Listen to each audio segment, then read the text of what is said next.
Recording is on. I'm There we trying to go. keep notes at the same time as, listening and, yeah, so it'd be helpful. Oh yeah, that can be very cumbersome, and I tried that. Taking notes while I'm doing it, it just doesn't work. But yeah, so I mean, we've got the different what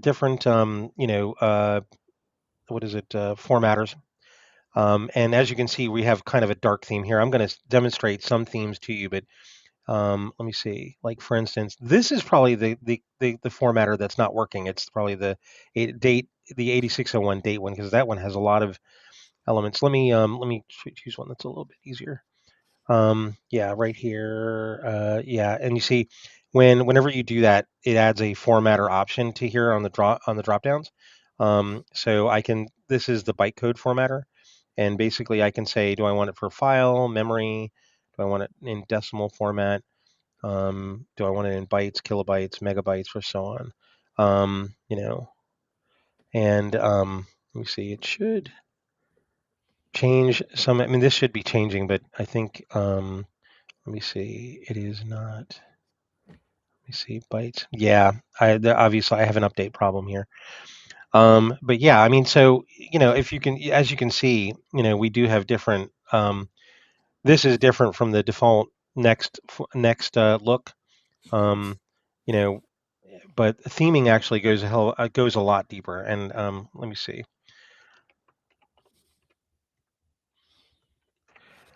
Yeah. Yeah, so we have the standard like GNUstep theme, which is just it's made to look very much like NextStep and OpenStep. The only reason this is the case is because of the fact that when we first implemented it, we had nothing else to go on. So all of our like drawing code in the back end, sorry, in the GUI library is delegated to a category to a class GS theme that basically is overridable. You can override it and then draw this any widgets as in any way you like. Um, I mean, some of these themes, we have basically themes that are code based, and code based themes like the one from Windows really just draw like the entire widget using the other library. I have a GTK theme that actually also uses like GTK widgets as well. It looks very much like it blends in almost perfectly with GTK and various other things. I mean, here all of these themes that we have now, even though this one is called Win Classic, it's basically just a color theme. It looks like Windows, kind of. This is the one I was using before, Darkness, which is a dark theme, kind of like the dark theme that we have on Mac OS, recently.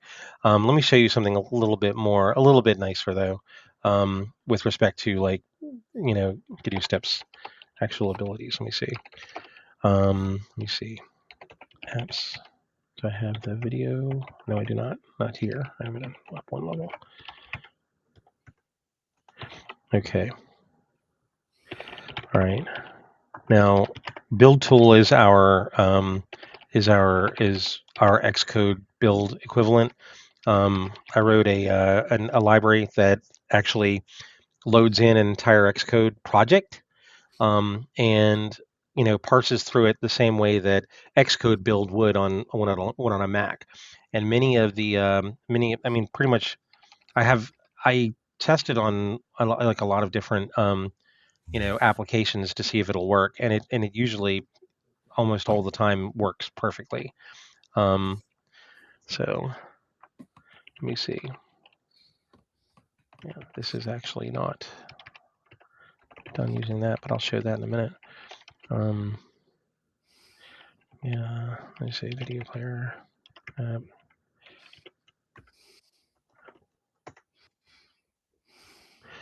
Let's see.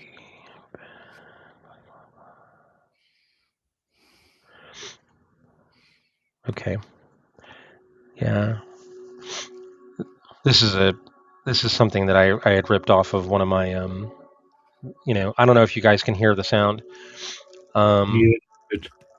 But yeah, it's this is an implementation of NS Movie Player Video player itself is actually relatively. Let me mute it here.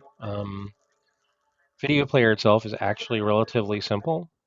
All it all it is, this is just a GORM like file that has an NS movie instance inside of it, and then all of the connections are made from the panel and various other things because NS movie has the methods inside of it to stop, start, step back. Some of these functions are a little wonky right now. I mean, there's still some work to be done to clean them up, but I mean, the fact that it even works is actually pretty cool. But yeah. This is something I worked on about a few months ago, um, and I decided to commit it because I mean, I this is actually the first video application I've made using AV codec, um, and you know, uh, I am not an expert at using AV codec, so I may not know what all the bugs are, whatever I can work out, and I committed it so that other people could take a look at it and kind of work out the issues. Um, you know, so yeah. But if anybody has like any other like things to show with respect to like Windows, so that we can show Will what Windows looks like on under GNUstep, that would be cool. Um, I don't know if anybody else does, but yeah, let me go ahead and stop sharing my screen. Hello, Luke. How are you doing? Well, how are y'all? And hey, Twilight. Twilight never speaks. Uh, just so just yeah. Oh, yeah. That was so yeah. It's he was the one who wrote Pico Pixel, just so you know. But yeah.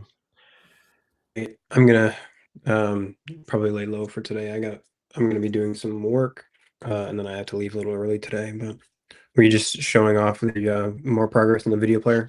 More progress in the video player. I was showing them the formatters I've been working on. I also was talking to Richard about the scripting bridge that I wrote for Step Talk. And by the way, Richard, I'm sure that the encoding issue is minor. I'm not sure what it is, but I think I have a clue. But yeah, so like I said, if anybody else has anything to show, I would really love to see it. Will, I mean, could you possibly show us maybe some of what Fantastical does? Uh, yeah, I suppose I'm not really set up for, or I wasn't really planning on doing any sort of demo or anything, but I can share from my. Let me see. That is really awesome. I had no idea. See, one of the things we're kind of a stealth project. What is it? So I guess I kind of liken us to a submarine where we're sometimes like used under the covers, but nobody really says they're using us. And that's okay. But yeah, I mean, it's nice to hear. It's nice to hear, really. Yeah, and we are very far behind in terms of we kind of had to do some modifications. So we had our own fork. We just haven't merged down in ages, and slowly getting around to it. It's just with other things, things pile up, Well, yeah, and then I'm the further out you are in your fork, the harder it is to merge back. But we would definitely like to get to a point where we're actually pushing stuff upstream and contributing more with the project. Oh So yeah, I mean, and that's actually one of the reasons why I started working for what do you call it?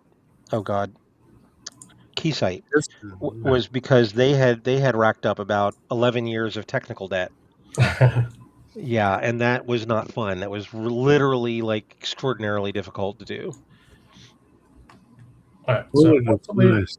hopefully I'm sharing my screen Yeah, right now. wow, that looks Awesome. It really looks nice. really nice. Yeah, so this is fantastic. So this is running on Windows. We've got your standard week, month, quarter, and so on views, and we've got.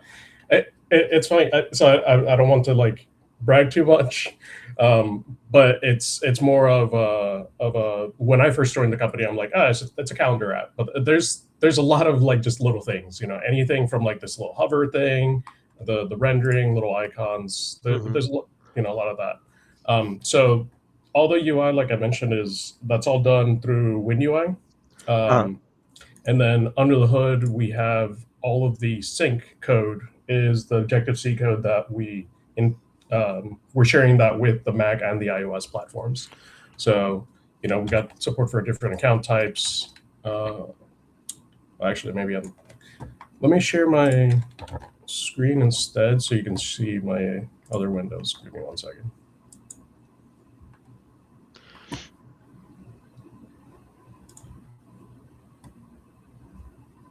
Sorry, screen. There we go. Okay. So hopefully that's coming through okay. Yeah, so I just wanted to show, we got support for different, account providers with Exchange, Google, and just Beer CalDAV and so on. One of my favorite ones is actually the Meetup integration, just because you can see kind of like your different.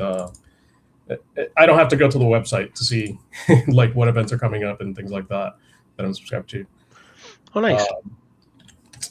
And yeah, like I said, all the sync under the hood, there's just like years and years of. Oh yeah, I wanted to bring up the different account types just because there's years of little idiosyncrasies that you baked into the code for dealing with all sorts of corner cases, especially with like Exchange and Graph and all the different providers. So that's definitely that was a big incentive for using GNUstep, so that we could leverage all the existing Objective-C code that handles all of that kind of stuff for us without having to rewrite it just for Windows. So yeah, I don't know.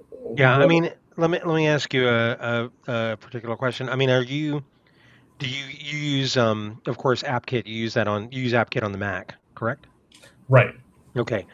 Yeah, I mean, one thing that I mean, so do you guys are most of your GUIs defined as zip files, or So I was actually hired on to do the Windows side, so I actually have very, very little. Like, this is my first exposure to any sort of Apple development, and just looking at that code over there. So I'm not 100% equipped to answer all of that. Okay. That said, I hopefully Kent, one of my coworkers, should be joining at some point. I think I joined on a little bit too early, ironically enough. But yeah, so he'd be able to answer a little bit more of that. But I believe it's I've seen nibs and I've seen zibs. I believe my terminology for that's limited. I'm sorry. Yeah. No, I mean, GNUstep can read and actually create zip files, itself. So I mean, it's gotten pretty good at doing it. I mean, is there any interest in on on you guys' side of like, I mean, I don't know if this is going to be a bad for you, but I mean, would there be Yeah, to any interest in reuse. to reuse the AppKit code? Yeah, I mean, yeah, don't fear for saying for suggesting stuff like that. We always explore like different ways that we could leverage things. So that's definitely on the table, and we definitely have had our share of gripes with WinUI itself as well. Oh, A lot of the UI. It's funny. It's one of those things of everyone is like, oh yeah, you want it to look native, you want it to feel native, but then the native tooling, you end up wanting to do a lot of specialized controls, like even just like this, like this little hover window, like doing that and getting it to feel native in a way that still feels good to our app is very difficult. So a lot of these UIs have had to be very handcrafted and very handmade, even though it's not native. Oh yeah. So. And I will speak to the limitations of the WinUX theme. Some of this, like for instance, even that hover window, like that you have the where it says Friday flexible updates and so on. That or sorry, FlexiBit bits update. That is, as far as I'm aware, that's kind of like an NS pop-up, but not really. and NS pop-ups or NS popover is like not very well supported. At least even I mean, at least in the theming side. So, I mean, there is a fair bit of work to do on that side. And I mean, if you Yeah. guys did want to reuse the Mac code for your application, that would probably be where like stuff would need to be worked on, at least in the theming side. Yeah. Either by I mean, and let's put it like this. Keysight did a lot of work on the Windows theme. They did a lot of work to make it work for their application and to improve it and to add features to it and stuff like that. I mean, so I mean, we welcome like contributions from outside sources, obviously because it helps us make everything better for everybody else. Mhm. So yeah, I mean so there are gaps. There definitely would be gaps with respect to what we can support and what you guys have like right here. It looks awesome, man. I got to tell you. Oh, thank you. Yeah, no problem. We got Joe. Hey, Joe, how's it going? Hey, how are you? Yeah, this does look great. Yeah. So what are you working on, Joe? Well, to be honest, work's been killing me the last month. I haven't had much progress, but my main objectives have been the polishing up the XCB kit window manager Hmm. and integrating Pro Bono's work for the native menu and stuff that he wrote. It's a GNUstep, native centralized menu that can catch dbus menus and regular GNUstep menus and all the things. Yeah, you showed us that last time. That was pretty Yep. good. Pretty cool. But no progress. I've just been usually it's in past years it's been a month I can relax and it's been code freeze. But now this month it's like get everything done before the code freeze. So Yeah, I know. haven't, Hey, haven't had much time. I was gonna say, hey, I've been in software for 40 years, so yeah, I know how that feels. Yeah, hurry up and get it done before the code freeze so we can Yep. stuff as much buggy code in as possible. Yep. And then rush and create incidents and keep me up all night and and then have Exactly. to fill out why it failed. Right. And then get blamed when, of course, you were the one who was rushed by management in order to get it done. Yeah, yeah, yeah. I know. Exactly. That's the whole. Yeah. Hey, man, it's software. Yep. Yep. But no, I just thought I'd join. I have to leave in about an hour, but just see what's new with everything else. Yeah. Just to catch you up, Will was showing us Flexi bits. He was showing us Fantastical, which is it's a application that uses Foundation but uses WinUI as its UI. But we were discussing like the gaps that would be, what happened if they decided to reuse their AppKit code. Also, I was updating people on the changes that I've made to Gorm, improvements to the NS movie stuff that I recently made, as well as a scripting framework that I've been using. I mean, been working on. Cool. And I yeah, saw like a movie viewer go in, I think, and a fonts tool and some other things. yeah. Recently. Oh, yeah, that's right. I wrote one other thing I did, Will, was I wrote something similar to FontBook, but it uses Google Fonts. So basically, it's an implementation of NS Font. What is it? Asset. Um, I think it's installer. NS Font Asset Installer. And it sort of delegates to a backend, you know, um, you know, class that will go ahead and fetch the fonts from whichever font foundry you want to pull it from. So yeah, I have lots of extra time. So yeah, You mentioned I have a brief history of fonts, and it's part of why I've stopped doing game programming because fonts killed me. Font rendering is such a yeah. yeah. Well, one thing I will tell you. I worked briefly for the company that wrote oh God, what was the name of that? It was like it was sort of similar to like Mech Warrior, but it was like it was something or other fall. I can't remember. Oh God, what was it called? Not, like recently or older. Recently, like within the last. Titanfall. What's that? Titanfall. Yes, That's it. But- It was. I recently worked. I briefly worked for them. This was about 6 or 8 years ago, and man, the game industry is so much different than the rest of the software industry. It's completely strange to me. I don't know what your experience was, but the way they ran their software division was a bit different than what many of us are used to. Oh, I've never done it professionally. Yeah, Yeah, yeah. I can imagine. They were. I don't know. Yeah, yeah. I didn't like that job too much. But anyway, so Joe, what are your updates, if you have any?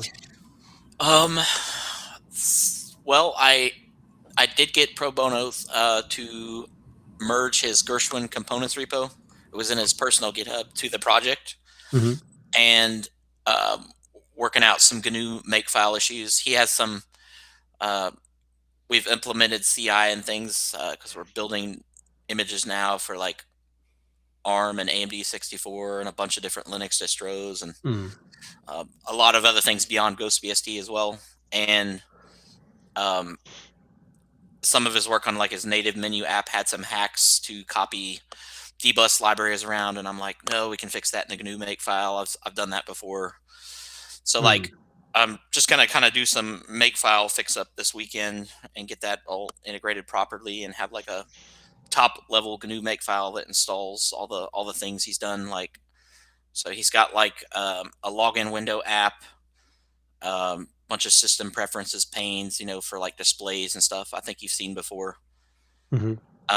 And integrate that into like the build system. So you just, you clone the build system, you check things out, you install the packages with the bootstrap strap script, and you run like sudo make install, just installs, GNUstep core libs and then workspace and then all those other things we've done, like the window manager that I pulled in. That's all hooked into it now. So getting that all hooked into the build system, and then basically I need to the next things I need to address with XCB kit, which I've fixed in some branches, is there's like some window coordination and movement issues on, uh, and there's like when you minimize an app, his menu breaks because it goes to stub menus. Just a lot of little nuances to polish that up and make it work right. But I'm kind of hoping to get somewhere with it by next month in January, and maybe have some kind of a further demo where we can like, it'll still be using the. I went back to the generic XCB kit decorations, Hmm. uh, and to be honest, one thing I'm kind of stuck on or stumbling with is like I wish there was a way to use app kit decorations on X11 apps, or Wayland, or any non GNU step apps, Hmm. because like I kind of foresee some things like if Oh, you I see what you're talking about. if you use a long window manager along with GNU step, what if you want to change your display to like 4K, right? Then you're adjusting that in two places, or like um what if you want to change your theme and have like a Next style look, or like a Rhapsody style look, or like a Mac OS 10 style look, right? Mm. Um, as it is now, XCB Kit is hard coding decorations with Cairo, however you say that. Hmm. Um, it would just be so much nicer to use for the title bar, but decorations like the buttons, all those things. If I could use GS theme, because then I could just switch a theme in GNUstep, set DPI in GNUstep, all those things, and then not have like manage two places two different ways. You know what I'm saying? But Yeah. I don't think it can be done because I like, well, I kind of studied like recently I installed Xcorts on Mac OS 10 again to kind of refresh on how that works, and even they don't have the same decorations when you open Xcorts. It's different. So, and I wonder because I mean, from looking through the GS theme code and other things, I mean, it expects an NS window, and that's what it's going to decorate. It's not going to decorate a non NS window, right? So I think like foundationally, it must be impossible to like catch and decorate an X11 app. Hmm. You know, I don't know. I don't know. I mean, I don't know if it is or not. I mean, I've always personally thought that the idea of a window manager is kind of misguided in the first place, because most like for instance on OpenStep, when NS Window knows how to draw itself. Right. Yeah, so that's a little bit, it's a little bit weird that you need this external thing to like decorate your windows. But I mean, Yeah. that aside, you know, it's. So and then I think I've taken it's some other approaches and in the past, like I without a window manager, right? Just running GNUstep with the GS backend decoration set to no or whatever the flag is. Uh, the the one that allows GNUstep to do its own window management. yeah. I was going to mention that there is a way to do that, but And then Oh, cool. I made a wrapper for like KDE's text editor, right? And I catch the X11 window and I embed it into an NS window. But it's like kind of impossible to do it when there's multiple windows. And like so like you go to file and open in that app and it creates another window. Hmm. And I have so I can easily make a wrapper, right? A compiled wrapper that creates a Kate window for the text editor in an NS window and it embeds it all properly and I can move it all around and it follows. But when it's multi-window, that's where I run into a problem. I can't find a yeah, way to catch every window, right? Because the only way I've found to do it is to launch a specific window and wrap it in an NS window. Like I can't, yeah, but if that app opens new windows, then I have no way to like wrap them. yeah. I think your problem really is the X model and the window manager stuff.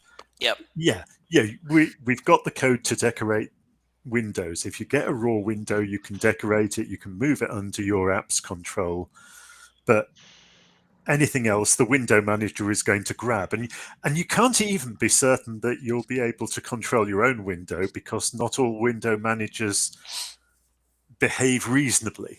Exactly. Yeah. They might grab control of your window and write over them, and certainly they're going to do things like change the layering of windows Hmm. outside of Yep. your control. So yeah, unless you control the window manager, you just can't do So that kind of thing. Right. that's an interesting topic too. So with XCBKit, when I first grabbed the code and started to work on it, like I noticed it had a major stacking issue. So like if G Workspace drew the background, and you would open like Terminal, then Terminal would get hidden behind the desktop background. So what I had to do using extended window manager properties, because G Workspace's desktop does identify itself using extended window manager properties. If I do X prop and click it, it knows it's a desktop app, right? So then I wrote some stacking code so where it would stack that desktop always below everything else, and then every new app gets stacked above it. And so I fixed that, but then like when I remove the window manager from the equation completely and go back to GNUstep doing its own window decorations, it has that problem where um, if G Workspace is drawing the background and you try to open Terminal, try to open another app, the apps get hidden behind the desktop. So without a window manager, I'm back to that problem. And then with XCBKit, I can fix that issue. But then now my issue is like, you know, decorations and other nuances. But so like, yeah, I mean, I don't know how exactly Mac does it with Xquartz, but it seems like they must be like letting AppKit, do its own decorations. And then I would assume every X11 window that opens from then on gets decorated with Xquartz instead. So there's like two different systems playing at the same time. Hmm. if that makes sense. And I could take a similar approach for Gershwin, but I don't know. It's like I don't really feel xquartz.app was the right way to do it in the first place. Like, Yeah. Oh, yeah. So just so you, Will, the only reason I'm like, it seems like I'm kind of focusing on you is because you're new. Everybody else here has been here multiple times. I just want to sort of like, show you or teach you where we really are, because a lot of people have a misconception about GNUstep and think we're dead, which is very annoying. I Um, know. you know, or it's like, God, it's almost like BSD. Every year you hear, oh, BSD is dead. Nope, we're Right, not. No, right. we're not. I mean, but yeah, we've been far from dead for a long time. I mean, this is Gershwin. This is what Joe is talking about. And this is probably an old screenshot, Joe. Yeah. If you have anything newer, then please show it. But I mean, this is relatively unimpressive, but you can see the backdrop, I think, is done with GNUstep. These are the these are the menus that he's talking about that are done using dbus kit. Basically, what it does is it takes the NS menu and it sort of delegates it out to the dbus kit so that it can render it on the top of the screen. And of course the dock. I think this is the one that you guys did in No, GNUstep, correct? it's actually back to the G workspace doc. I'm Ah, not you. using Damien's work there. Oh yeah. It wasn't finished, and he's had to step away, but for personal things. But Yeah. anyway, I just did some work to fix up the G workspace doc. I kind of reversed the app indicators. So like in G workspace, the way it is now, when you close an app, it has app indicators, and when you open an app, those indicators go away. I just reversed the logic, so it shows a dot when the app is open, removes the dot Yeah. when the app's closed. Yeah, sort of like Mac OS does now, kind of like with the Yep. dot underneath it. Yep, got you. And of course, this right here, this is Windows. The in-app menus are done using actual native Windows menus. What it does is it basically I had to write an algorithm that recurses through the whole like menu and builds an H menu, as a sort of replacement and associates that with the back end window. And so it draws it in the window and they work just fine. It just basically delegates to the whatever, calls it basically calls the existing NS menu instance, which is hidden and not displayed on the screen, to actually go and call the selector that is needed. And it does that without you don't have there's no extra programming, anything that if you have it in like a zib or a gorm or whatever, or if you program it like directly using NS menu, it'll do it just fine. It'll just work, because because of that whole middle sort of middle layer that I mentioned, where we have a GS theme class. We have a way of overriding like different functionality with respect to menus, buttons, and so on like that. I mean, it doesn't show it a lot of it here, but like you can see with the scroll bar, it looks like a Windows scroll bar. You can, and it's on the right, and and in some cases, like on the default theme, it's on the left. So it's like, yeah. So a lot of work has been done for theming, and we make it easy, well, easier to look like other platforms and blend in. I mean, in fact, I Right. mean, one of the reasons why we worked so hard at doing this is because of the fact that one of the initial dreams of OpenStep was to be a platform that you could develop once, build, and run anywhere. Of course, this is similar to Java, right? It's like but develop once, run anywhere. I mean, this is kind of where they got Gosling got the idea. In fact, he told us as much. But I mean, and so GNUstep is sort of like trying to fulfill that original dream, was to have a platform where we can write something once, build it, and then on any different platform, and just be available on all these different platforms so that you can stick to one API, you know? So that was the whole idea. Anyway.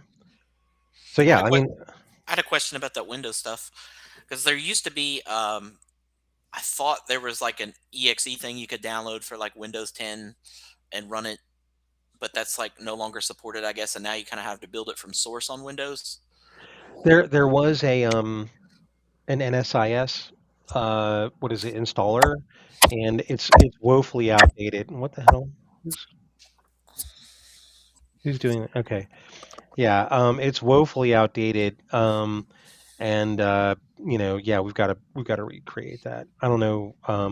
I may task myself with doing that.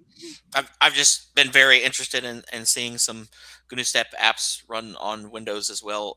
I've had some ideas for different standalone apps that it would be really cool to have them be like multi-platform. Yeah. Yeah. I mean, well, yeah, that would be cool. And I mean, this kind of makes a segue into what Lars is probably interested in. The tools. There is a directory under GitHub called Tool Scripts, and I'm sure you're aware of it, Joe. Yeah. That you should be able to build an instance on Windows using that. Do you have to use Um, WSL or anything, or just command prompt? Or the MinGW, the latest drop of MinGW should work. okay, Either that or so we'll Microsoft MSVC, Microsoft Visual Studio, and stuff like that. right. As long as you install, I think Clang from like either Chocolatey or whatever their package manager is on Windows, you can build it there, but you still need MinGW in order to do it because you need So to be able to script. if you build all that and then you like want to package your application as like a standalone exe, is that still possible somehow with the tool script stuff, or is that what you're talking about? Like you have to come up with There is an option in Make to do standalone apps, but I have not tested that in a long time, okay. so I don't know if it I works think I've properly seen or what you're not. talking about, and yeah, I didn't. Okay, Yeah, there may be a little bit of bit Um, rot there, so beware. I remember someone was using it last year and it was working. And Oh, there's cool. no reason it shouldn't work. It's really just a file system layout. Yeah, that's You, true. okay, we normally have the standard GNU-step layout or the FHS layout, right. and there's a standalone layout where everything is just installed into one folder. So That makes sense. Okay, you I build see. everything in one folder, and it will just run. Cool. Right. Yeah, I didn't see any reason why it shouldn't work. But Richard, but it's like I had not used it in a long time, so I was just not. I was like, does it work? That kind of thing. So, but let me see. So Lars, anything new? No, not really. I fiddled around with emulation last month a lot. Because I tried to get macOS server OS server version 1.2v3 working Mm-hmm. because there is still music kit on it. Hold on, did you say Music Kit? Or was it sound kit, music kit? I'm not sure. Oh, It could have been SoundKit. I could be wrong, maybe. And there's an application I've got hold of which supports this, and you usually wanted to port it to GNUstep a long time ago, but I never came around it. oh And yeah, then no, you're right. get hold of the header files of SoundKit. Yeah, I'm glad you're working on that because Music Kit is something that I've been wanting to get to work on GNUstep for like years, literally. Twilight asks in the comments, he says, does standalone mode do anything different with regards to GS tools, GPBS, etc.? If you downloaded multiple standalone apps, would multiple copies of the tools interact? That's a really good question. And I am not sure what the answer to that is. Um, The answer to that really is that it would all just work in terms of the pasteboard server and the GDO map. You'd just have duplicate copies. But what would happen would be if your app finds that the server process isn't there, it'll launch its local copy. If another app in another standalone instance then tries to do it, it will find that the process is there already, and it'll interact with it perfectly well. They're just network connection stable APIs between them, so it doesn't matter which version or which individual instance of the executable you're running. Would it mean if you quit the original app, all the functionality would go away? So if you did what to it? If you quit the app which launched the services, would then the functionality break away? You understand what I mean? Right. Normally that doesn't happen anyway. With the distributed objects, the distributed notification server automatically shuts down when nothing is connected to it. So you launch that, you connect to it. When the last connection is closed, then the process will shut itself down. And then the next time another application needs to use distributed notifications, it'll automatically launch a new copy. This copy runs even longer if I have other applications started later and then I quit the application that I started first. It'll basically run as long as anything is connected to it, and it'll restart as soon as you start a new application. The application itself. Sorry? It's independent from the application itself. Exactly. Yeah. Okay. Yeah, that makes sense. I mean, so if I'm understanding correctly, let me make sure to summarize. If you have application A and application B, and you start application B first, it will start the GPBS and GDO map and various other servers that it needs in order to run. And then if you then start up application A, it will see that those servers are already running and just use those. And suppose you shut down application B, then those servers still run because the other application still is connected and still needs them. So as soon as you shut down application A and you have no GNUstep apps running, then the servers will stop. That seems to that's how way I think I kind of thought it worked, but I wasn't sure. But yeah, so that's how it works for the pasteboard server and the notification server. Sounds perfectly sane. For GDO map, that's a connectionless process, so that will stay running indefinitely.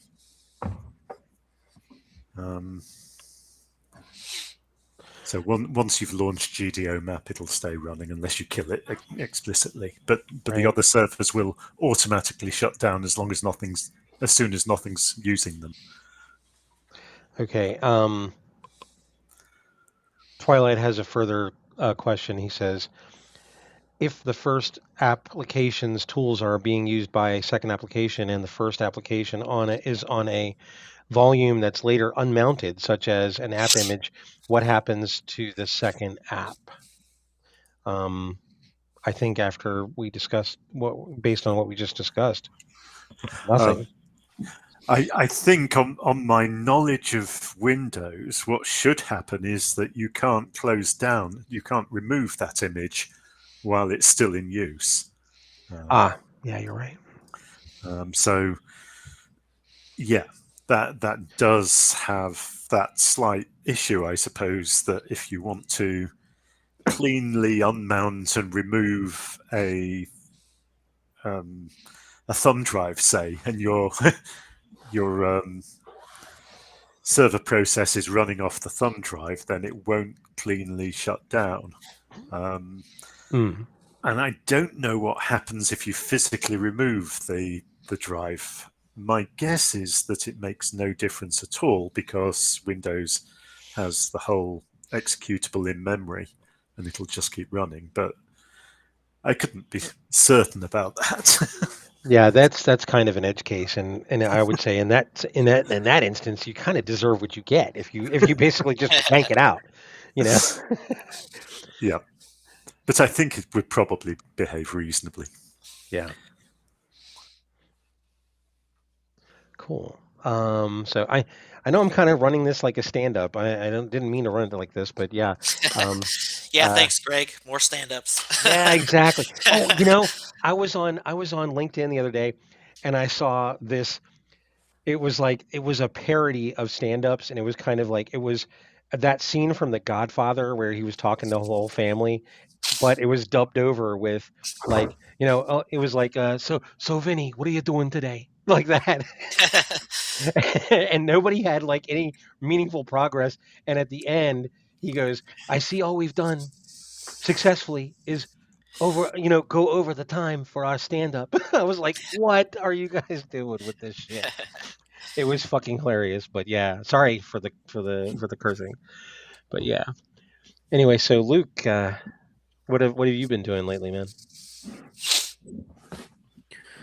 Oh, I just had the that work on the website redesign concept, and then I've actually been working on porting a framework and then an app, but I haven't touched the GNUstep side yet. I'm just trying to get it to work on my Mac first. But that's very, very little of my time as we approach Christmas. I have lots of work projects I need to get completed here first. Yeah, I know. I hear you. I hear you. Yeah, I mean, I did see the work that you did on the restructuring of the website. I thought, there are some good ideas there, and I think we should talk further about that. Obviously, you said that you didn't, focus on the looks so much as the structure, and I understand that. So yeah, that there definitely looks. I mean, looks like there's more to discuss with respect to that. But cool, very cool. Okay, Thank you. and we already talked to Will about Flexi. I think it was he said Yeah, FlexiBit's Fantastico. FlexiBits. That I got to be honest with you, man. That was pretty impressive. FlexiBits. I am going to bookmark that. We should maybe have a page on our website where we introduce some companies that use GNUstep. Oh So yeah. that Oh more, yeah. And I more take seriously and consider FlexiBits stable. Fantastical, is that the right thing? yes, that's right. Oh, and Yeah. by the way, Richard, I found out that you know who Akamai is, right? Richard. No. Okay. Akamai is back in the day, they used to be like the big sort of like image caching and web caching like service. Like whenever you got images, you would always see, fetching from Akamai or something like that or whatever on your browser, and they still do a lot of that today, but they use us on the back end. They actually use GNUstep on the back end to do some of the serving of the images and I think some I was fairly impressed because we had a gentleman come up. I forget what his name was, but he was like, "Yeah, I work for Akamai and I'm like in charge of using GNUstep on the back end." And I was like, "Whoa, I did not know this. That is cool." Right. So I mean, we really have to start speaking of the website, we really have to start listing some of these. I mean, even with their permission, possibly. I would say you definitely need to get permission for that kind of thing. Well, They yeah. don't like it commercially if you. Well, Yeah. I mean, it's kind of like the Don't. guy who originally hired me on when I was working for a test plant way back in the day. His name was it was a Scottish dude. His name was oh God, what was his name? Well, it doesn't really matter. He was his George. His was his first name, but I can't remember his last. I can't remember his last name. But yeah, George. He said that we don't necessarily we don't necessarily want everyone to know what we're powered by, and I was like, well, that kind of makes sense, you know. But Yeah. ultimately, we got permission from them to post it. I would really love to see if we could get permission to say, you guys use us FlexiBits. In FlexiBits, Will. If I get your email, that would be great. Yeah. And we can possibly pursue that, because that would be awesome. But yeah. Yeah, I'll just have it on the chat, and then anyone can reach out. Yeah, cool. I'll email you after the meeting. But yeah, let me think. What else? Sogo is another one that came to my mind recently, because I didn't realize until I offered to take maintainership of the FreeBSD ports that Sogo had used GNUstep. Oh yeah. And I looked at it many years ago as a Zimbra replacement for a work project. They had Zimbra, and it was awful. Yeah, I mean, Sogo has been using us for a long, long time. And I mean, one thing in GNUstep I really wish would get more use, even though it's kind of like relatively sort of is GS Web. GS Web, for those who don't know, I mean, obviously I'm Like talking to you, Will, web objects. is Web Objects, yeah. Yeah, it's a web objects clone, and I really wish I used to run it on my server here, and just to test stuff. And I actually considered writing an application in it for a while, but it's a fairly comprehensive clone of it, and it's really nice. And I wish it would see more use. And I honestly wish that we could. Speaking of the website, I wish that we could find a place for it on our website, because Yeah, but we had a You know, discussion why I'm just working on it remotely, and some moments this GNUstep app store kind thing. Remember what it was? What it called was? No. Oh yeah, that's right. The Or application by Golden registry. Delicious guy. Yeah, it was like the application database, or GNU-step application registry, or something like that. Yeah, exactly that one. Well, I wanted to put this to web objects, well, GNUstep web. yeah, I was kind of Couldn't turn imagining. around to get the database running because I had problems with the installing of The the adapter. That's right. DSTL adapter. Yeah, there's some tricks to The that. adapter has to find its headers in some Postgres directory during install, and it doesn't, so it doesn't install the driver correctly. Hmm. I have to figure out what's going on there.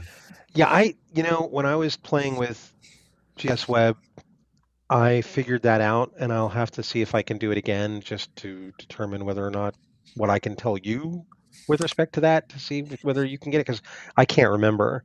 I'm 56. I just turned 56 last month, by the way, you guys.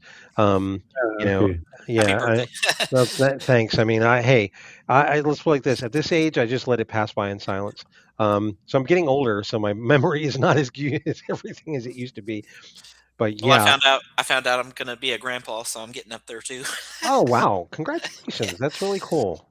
Yeah. Unfortunately, I'm not one yet, so it's like, but because I think I raised a couple of kids who don't really aren't really interested in getting married and having other kids, and I don't hold that against them, because at that age, I think I made a mistake getting married so damn young. But yeah. But yeah. Yeah. Let me see. Well, back to the web objects thing, really quick. I had an idea a couple of months ago. I know I'll never have time to pursue it, but I was like looking at Step Talk and thinking, back to what, there's all these cloud services and mail services and stuff, but like a few of them really work right with GNU Mail.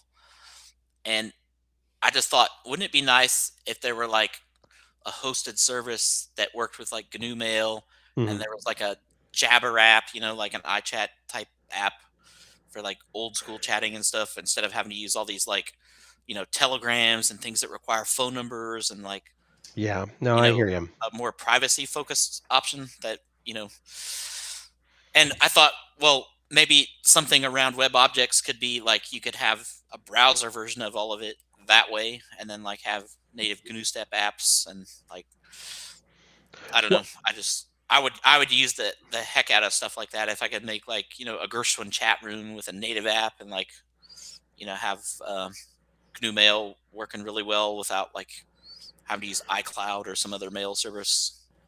yeah. I mean, that would be cool. That would be cool. I mean, speaking of like web related stuff, I have made some progress on the. I think you guys. I told everyone here, but I'll just repeat it just for posterity. Uh, the CEF3 wrapper that I'm writing that to provide a web view is coming along. I haven't had a lot of time to work on it lately. I've been focusing on work related stuff, but I've also, of course, been focusing on some of like the formatters that we talked about earlier. This was stuff that I had worked on about 5 years ago, and that I feel like sort of worked, but was not complete. This is a really really bad habit of mine, and Richard can attest to this. Is I will write stuff, get stuff to like 90%, and then I'll be like, okay, other people can take it. Kind of see that with the NS Movie View, and then I come back to it, and it's like I'll try to finish it up and test it more completely. Oh, we have somebody just joined. Tar, welcome. How are you? Can you introduce yourself?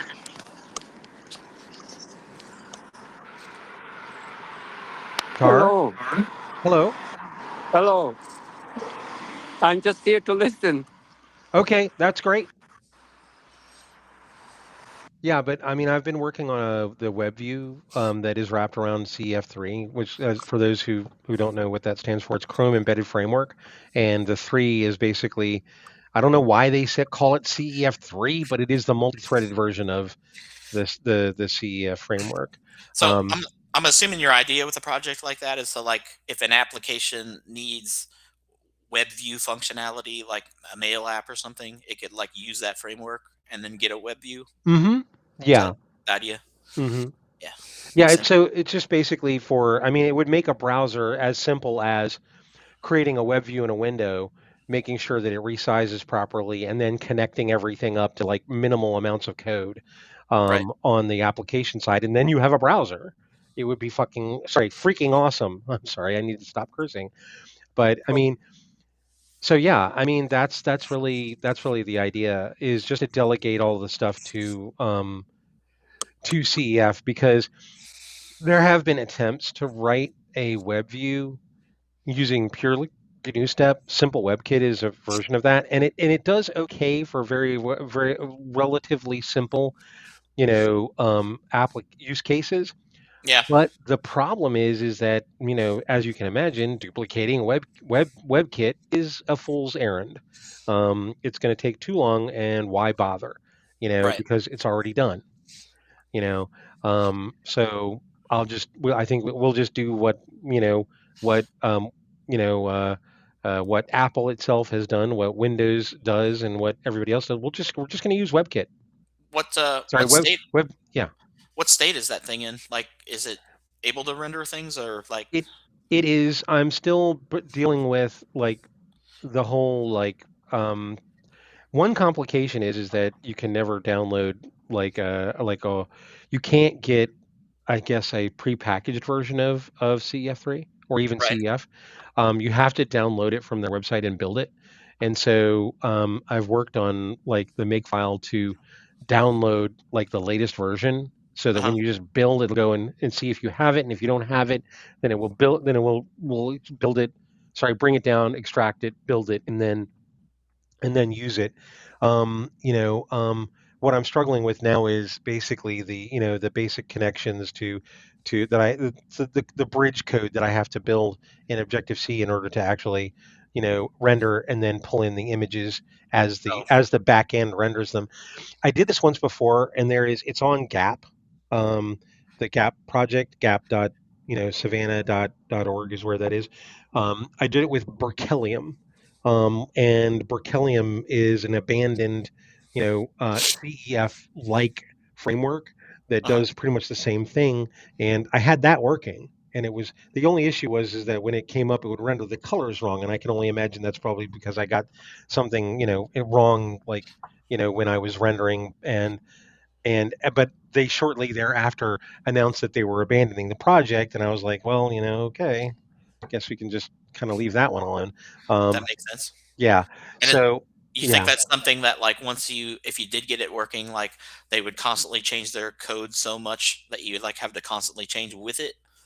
Well, with Berkelium, probably not, but with CEF, that's kind of what I worry about. I mean, and that's also the thing is that, like for instance, people have said, well, why don't we integrate our stuff into WebKit? And the issue with integrating into WebKit is exactly what you said. Basically, their stuff changes so often and so frequently that, I mean, literally, like this is one of those projects where I could update like in a couple hours and there'll be massive changes. Right. So it's like with WebKit, I worry that a GNUstep based web view would be quickly left behind. So keeping ourselves one sort of level above that is it kind of isolates us from all that problem. So I mean that's what I'm working on.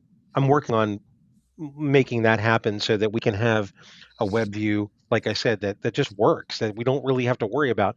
And unless we need all of the underlying stuff that talks to JavaScript and pulls and stuff like that.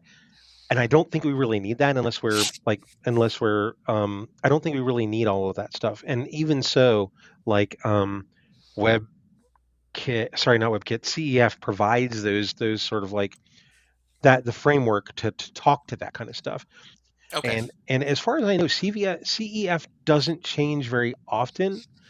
I mean, but it would be easier to keep up with CEF than it would WebKit.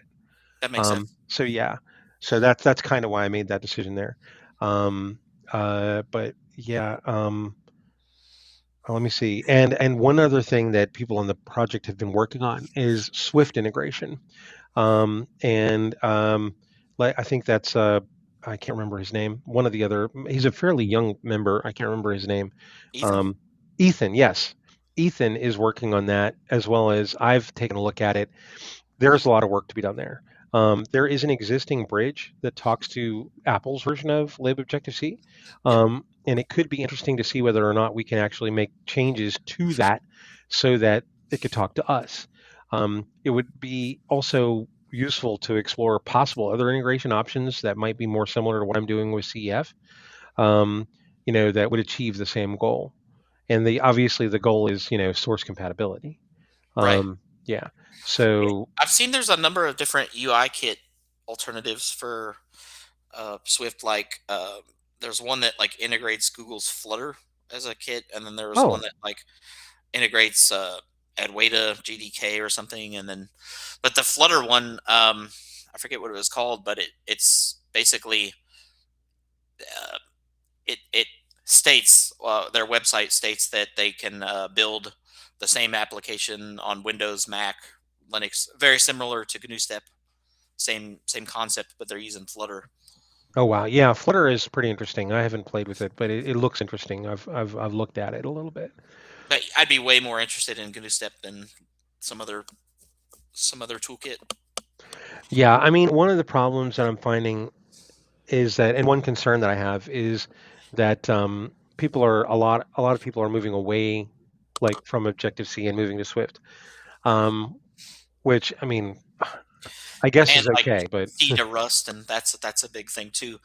I would think it would be nice to have Swift because it would give people like, especially if there were a GNUstep bridge, like it would maybe stop some of those people from moving to these other frameworks.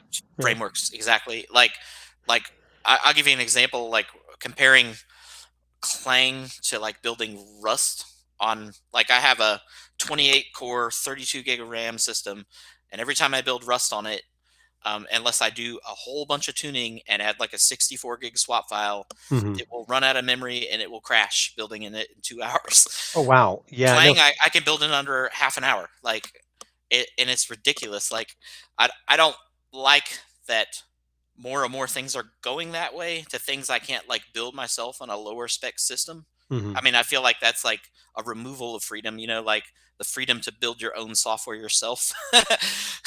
Exactly. Um, And the thing I love about GNUstep is like you can build it in like 1 minute.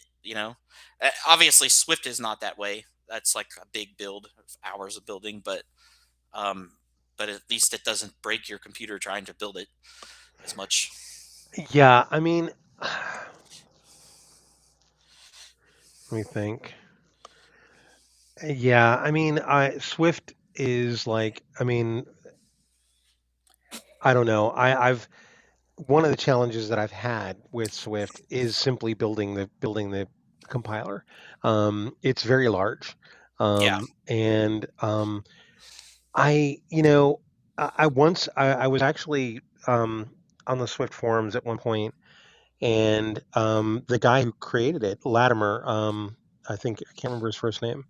Um, he he had asked, I had said something about GNU-step compatibility, and he said that he actually said that you know he would rather not have that happen, which I found to be funny, Ah, given that Swift relies heavily on libobjective C on the Mac for interoperability, and I mean not only that, there are lots more frameworks that are written in Objective C than are written in Swift at the moment, and they're not going away anytime soon.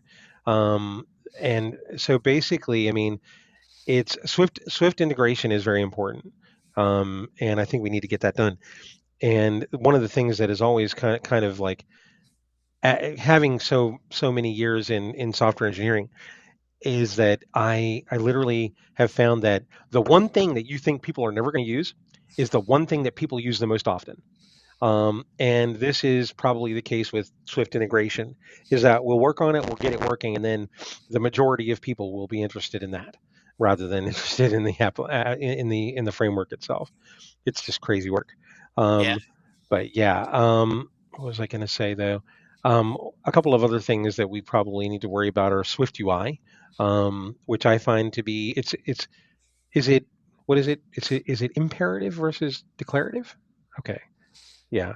Um, and it's just, I find Swift UI to be very strange. It reminds me of working in Prolog, if any of you have ever worked in that language. It's where you say that, like, for instance, a particular variable is equal to something, and then the language will work within that framework in order to ensure that it is. And so it's kind of the reverse of what you would think, but it's very interesting to work in that sort of mindset. And I find that that's the way Swift UI sort of works, is that is you say that a table is filled with these certain things, and it sort of like works backwards from that concept and sort of makes it happen. And I don't know if I'm making any sense. I'm probably not. Um, but yeah, it's just I would like to see that work in GNU-step as well. Um, I'm one thing I think is like a lot of people move to things just because sometimes there's just no alternative. Sometimes there's just no easy way for the to jump into alternatives. Like I don't know if this is still a thing or not, but I'd watched a presentation, an old presentation, and they were showing Next Interface Builder, where you mhm. could basically build an application with like no code, just dragging items in, little to no code.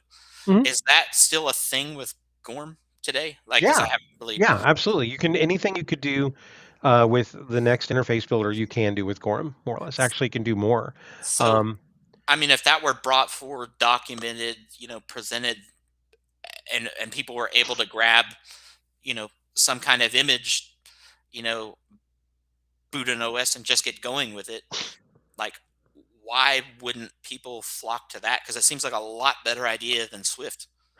well, I mean, here's the thing. One of the problems with that is this. Usually, like for instance, up until we started being able to use zip files, one of the stark problems with nib files and gorm files and various other binary formats is that they are not easily readable, not easily maintainable in the sense that you know like you know source code management systems, because what happens is that, like for instance, Git, if you commit a GORM file, it's a binary file, Oh, and diffs are not easy. And even with zibs to some degree, it's not easy unless you understand what's going on inside the zip file. I do. I mean, I could even read like XML-based nib files, which are really just like, I mean, when you think about it, the way XML-based nib files work is they're very much almost just like serialized. There, it's like, because basically the way it works is that yes, you have keyed like members inside of the nib file or side of the objects. Yes, you okay. do that, have all that, but So, when it's written out to the, sorry, one second, gotta get this out. When it's written out to the disk, then it's, you have an array in which you have positions where it says go get this particular object from position 132, and it doesn't mean you have to go and look at it. It's not easy to parse, but if you know what you're looking at, that you can. So the problem is that it doesn't foster collaboration as well as, say, something like Swift UI or writing your UI directly in code, which is why a lot of people do that, I think. And a lot of people actually don't trust like UI builders. mhm. One, and in the opposite direction, I'm sorry, I just got to get all this out.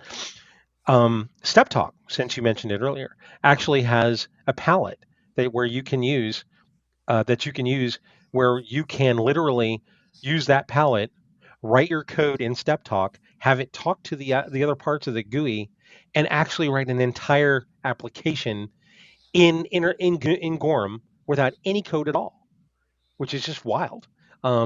The all you'd have to have is basically a version. I mean, all you'd have to really do, I think, is yeah, you could just run the application right in Gorm. As long as you had the Step Talk palette, it would simply link it right in. I mean, yeah, it's just, sorry, I don't know. I kind of had to get all that out. But yes, That what were makes you gonna sense. ask? Yeah, the source control thing, because a lot of people have moved to that, and that's how they collaborate. And if it's a binary dump, they can't really bisect what it's doing. Hmm.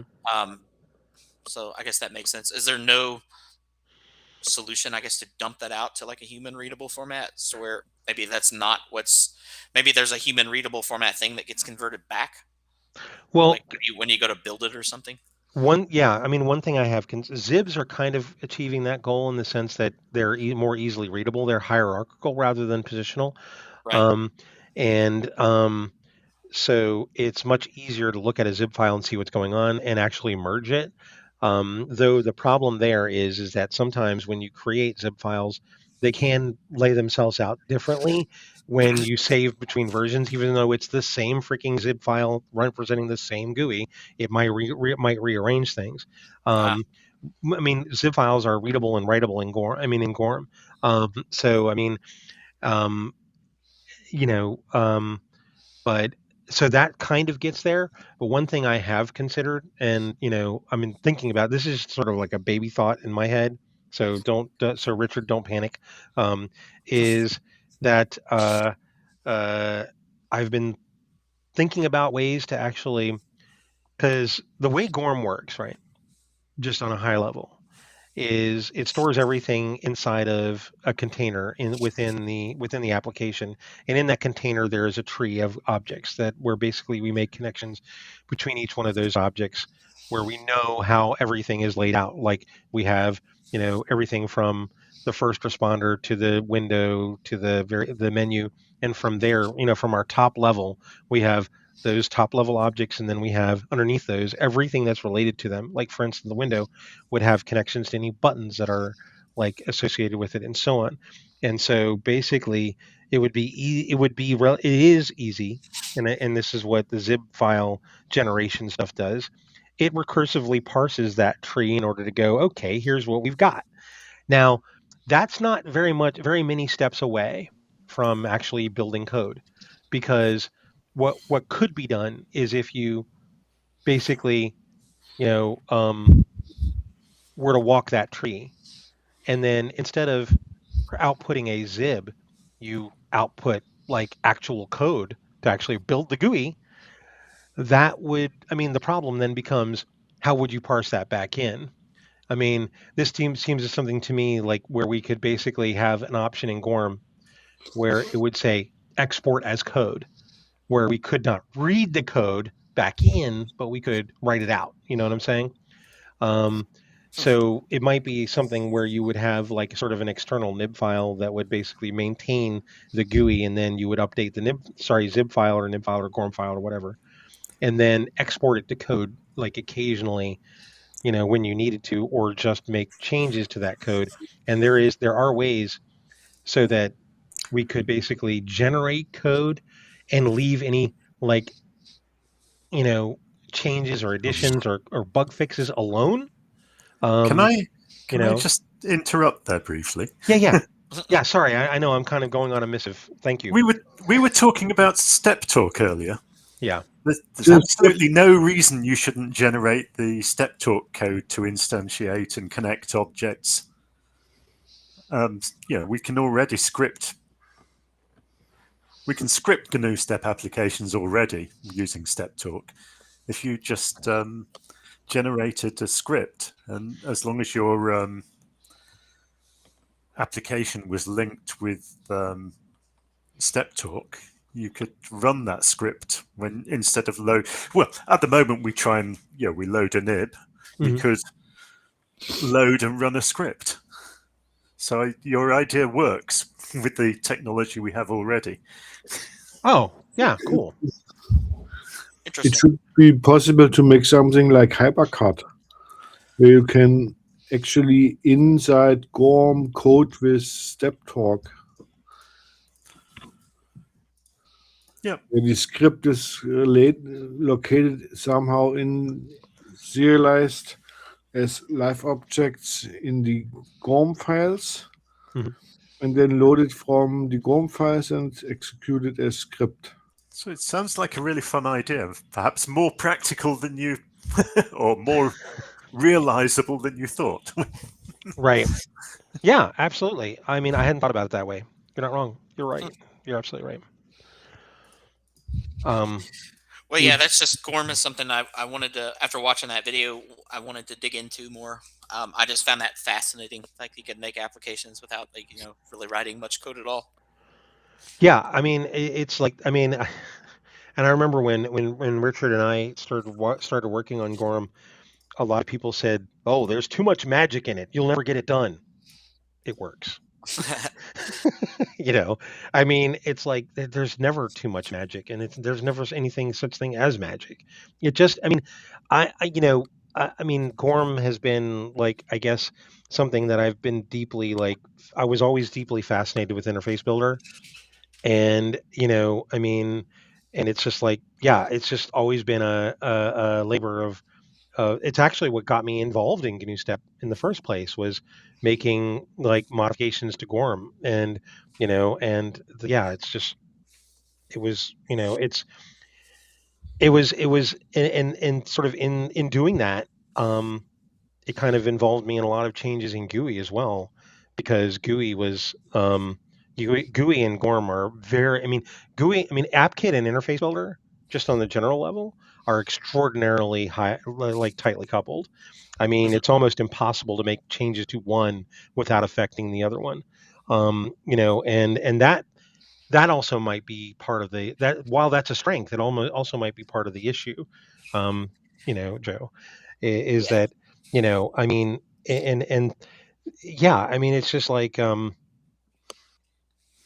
was gonna ask. I have to step out here, unfortunately, soon to go out of town. But do you guys have any advice for me, like on the window manager AppKit decoration topic? On like if you were gonna do things from scratch to achieve the goal of running GNUstep apps along and X11 apps with as I don't want GTK dependencies. I want like as minimal external dependencies as possible. So that's why XCBKit was appealing, right?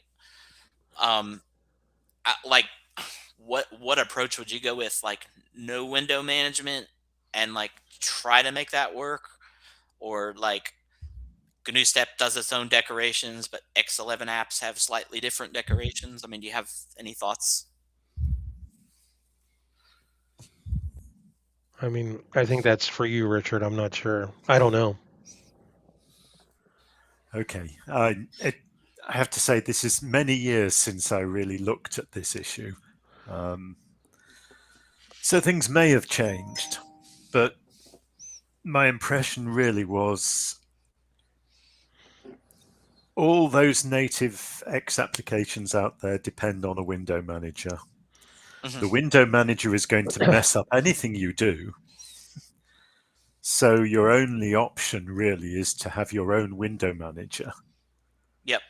That the other applications can work with and that will integrate nicely with GNUstep, which So is a sad situation. yes, it is. It is. So you think my best option for like the short term is to just Accept that they're going to be different. Except that AppKit is not going to do the decorations even for GNUstep apps, and let the window manager do it with Cairo and just get it as close to native looking as possible. I think so. That's unless you're willing to take on the rather huge burden of writing your own window manager. Right. Yeah. I think you just have to accept So- that you have to work with the window manager that your users decide to use. Well, so I don't know if you know this, Richard, but XCB Kit is a window manager, and it's Right. written in GNUstep Objective C. So it's not like XFCE window manager or something that pulls in a bunch of. So it's. But will everyone who uses Gershwin actually stick to using your window manager, or will they want to use their own window manager? I know a lot of people use different window managers. Yeah, I mean that's a good point. I was hoping to integrate it into the build system to where, it is the default window manager and replace XFCE and GhostBSD and all those things. But I mean, replace the window manager in the session and GhostBSD, etc. I mean, obviously, I can't stop someone from switching the window manager used, but Yeah. I could make it harder to do so, I guess. Well, I think that's probably a way to go. Well, even if you just set it up as the default and say, give everyone a big warning that if they try and use a different window manager, it's not going to work as well. And it is that way now in the build system. If you clone the build system and build it, it's going to install the XCB kit and it's going to use that. It's going to launch that when you launch the session. Yeah. But yeah, I'm trying to think like, I think that's where I've been at too. It's just that like I can't, as much as I want to, I can't really make AppKit decorate everything. If I want everything to be consistent, then I have to use those Cairo decorations. But and then everything seems to operate better. Things seem to coordinate better if I take that approach versus just doing its own thing and then X11 trying to coordinate with that. I don't really know how it works under Wayland. I haven't. Oh well, I can tell you actually. How it works under Wayland is so like if you run like KWin or anything else as a compositor, GNUstep will never get its decorations.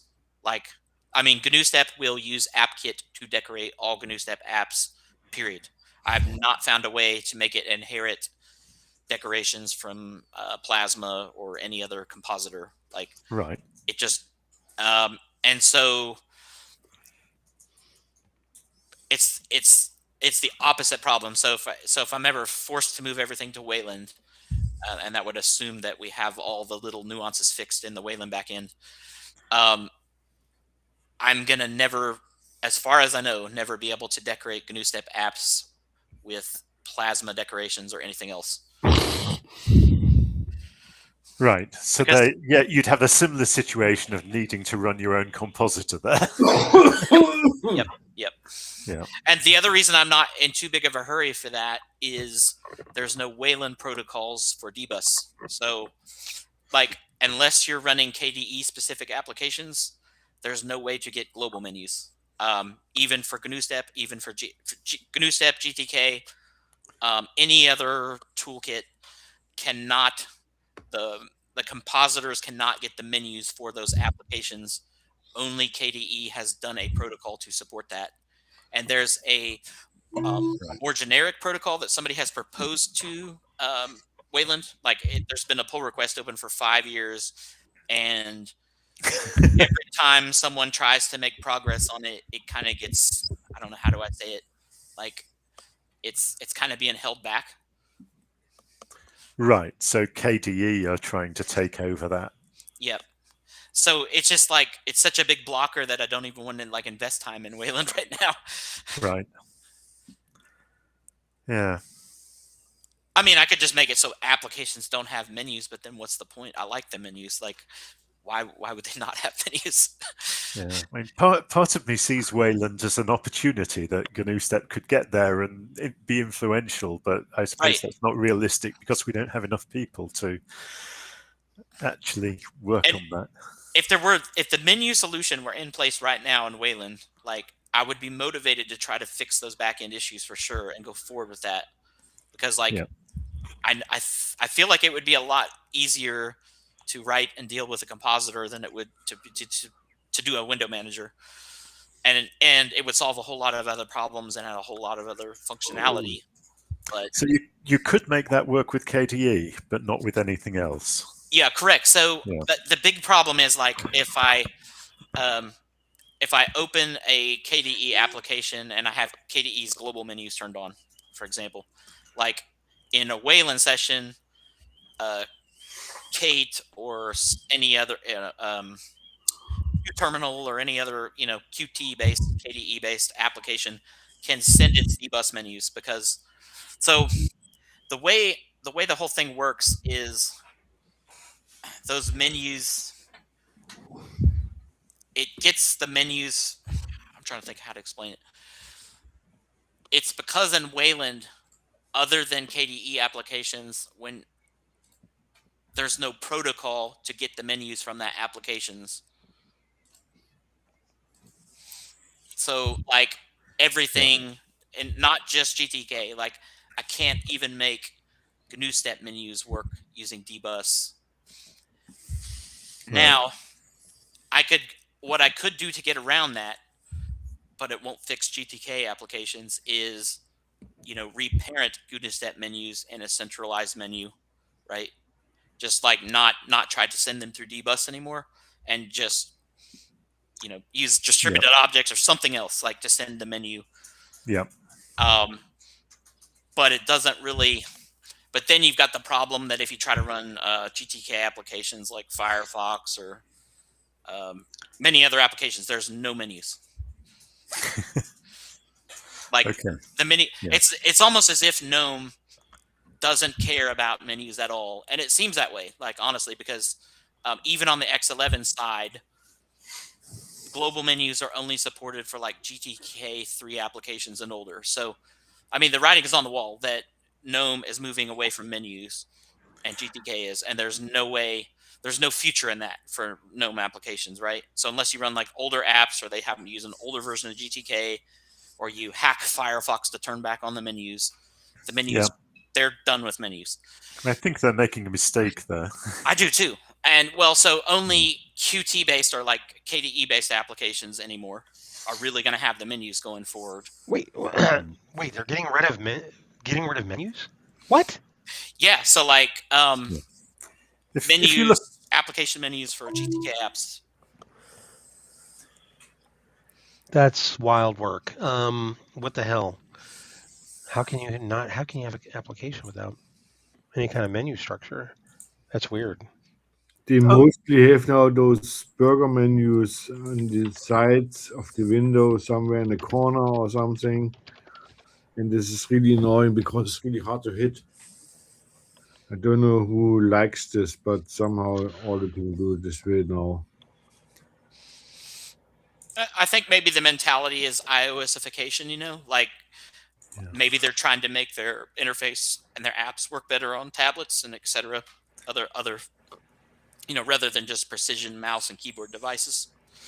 I think that's the idea, the philosophy behind it. But yeah, it's like almost any new GTK application you try to run, it doesn't present menus. So what like Vala, what like global menu plugins for XFCE does, for example, is they'll create stub menus, which just has the application name. You click that, you can make a new window, or you can quit it, right? But those are not generated from Firefox. Those are not generated from these other GTK apps. It's the app. It's the menu system plugin making a generic menu because the application no longer makes one or no longer enables one in Linux or BSD. Wow.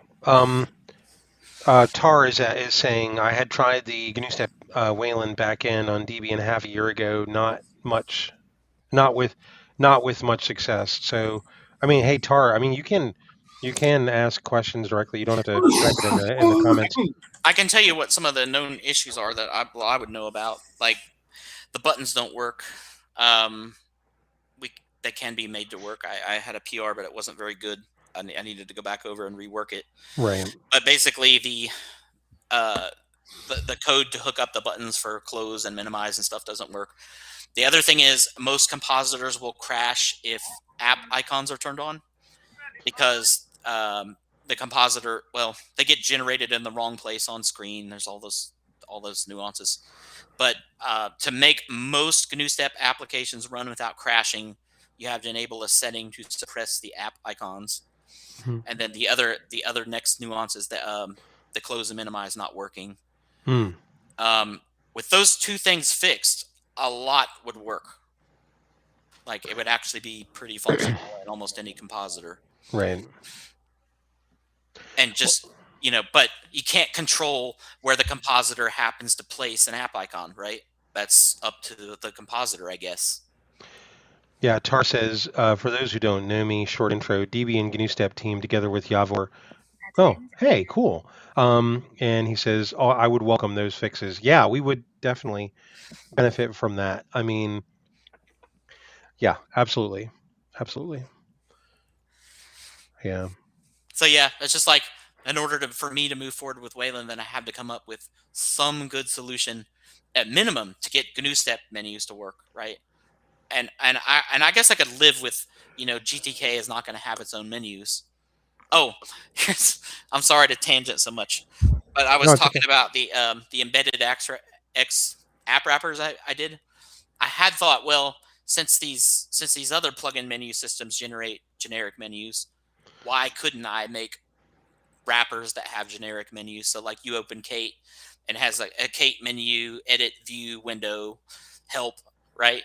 And then just programmatically have like a templating system. So like every application gets the same generic menus, but they're really structured and really consistent because every application you're going to want to switch a window for, right? Every application you're going to want to make a new window or quit it. In almost any application you're going to want to do that. So like that would be another way to approach it, is just to make essentially app wrapper bundles for every single non-GNUstep application that creates a generic menu. That would be another way to get around it and deal with it. That's interesting. But then I have to come up with some other mechanism besides dbus to send those menus to a central panel, like, right? Or otherwise you're stuck with the individual pop-up menus. So like maybe distributed objects, like was I thought, if not dbus. Okay, cool. Tar says additionally, he says I also did that is it AIEI? AIEI.ch/GNUstep live CD plan to upgrading it was swamped away for some time. The news about a WebView,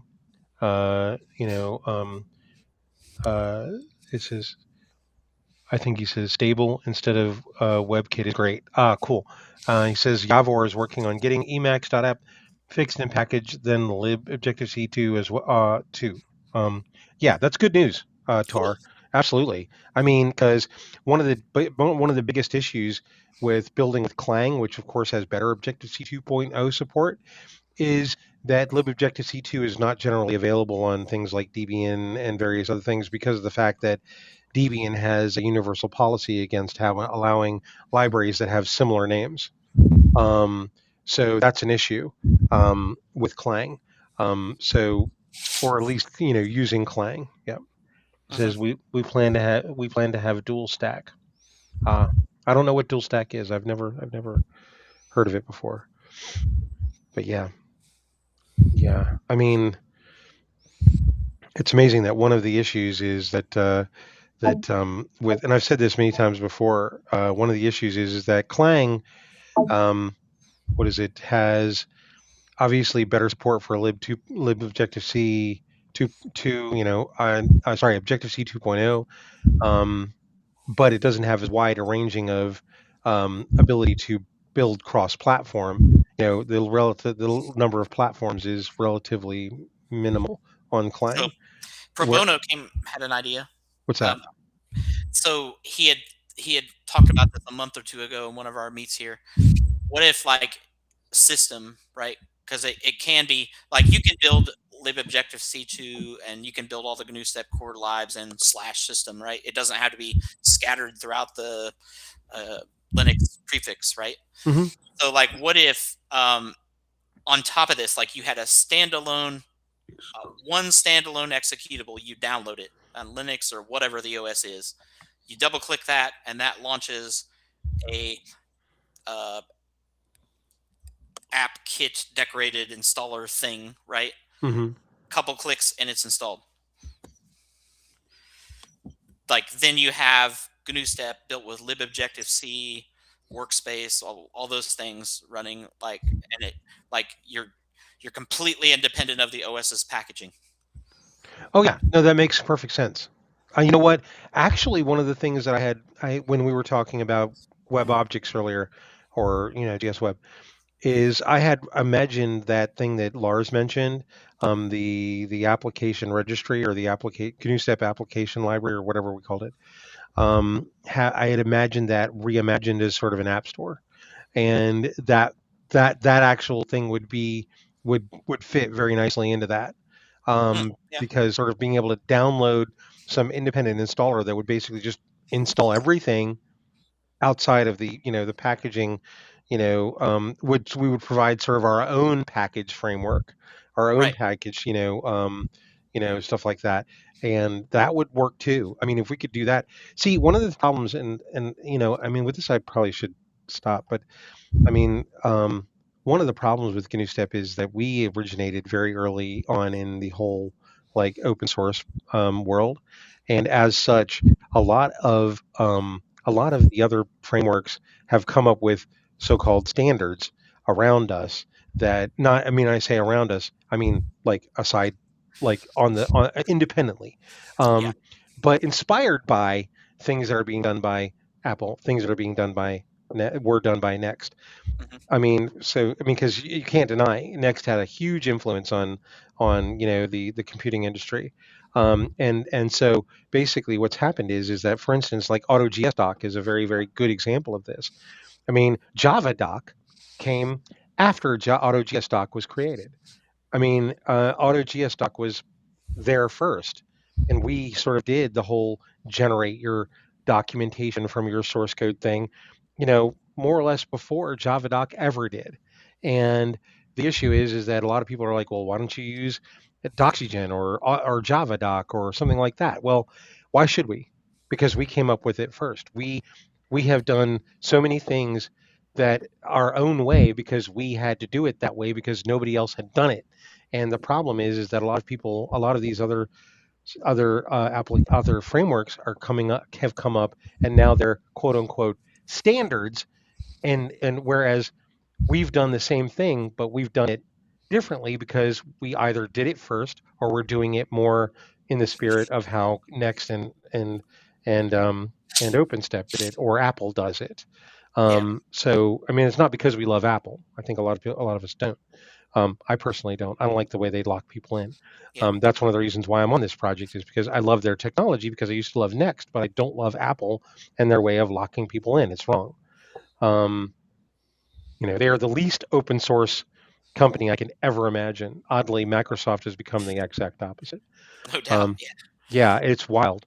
Just like shipping tar balls for your open source instead of Right. making it easy. Yeah, I mean, it's like I literally Ship like them late.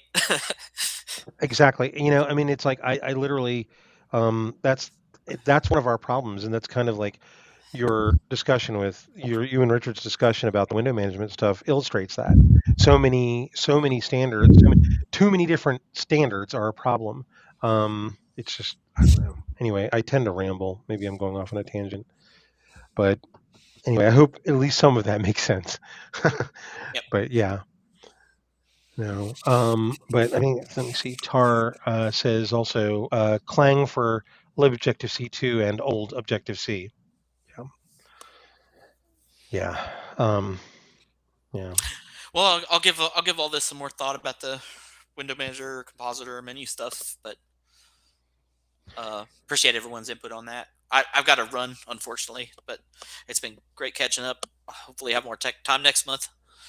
Yep, that would be great. All right, Joe. We'll see you. Yep. It was nice having you. Nice seeing you again. Thanks. See ya. All See you. right. Okay. So I'm going to put Richard on the spot. Do you have anything new you want to share? Oh, I don't have any fun stuff because I just tinker with the back end things. New. I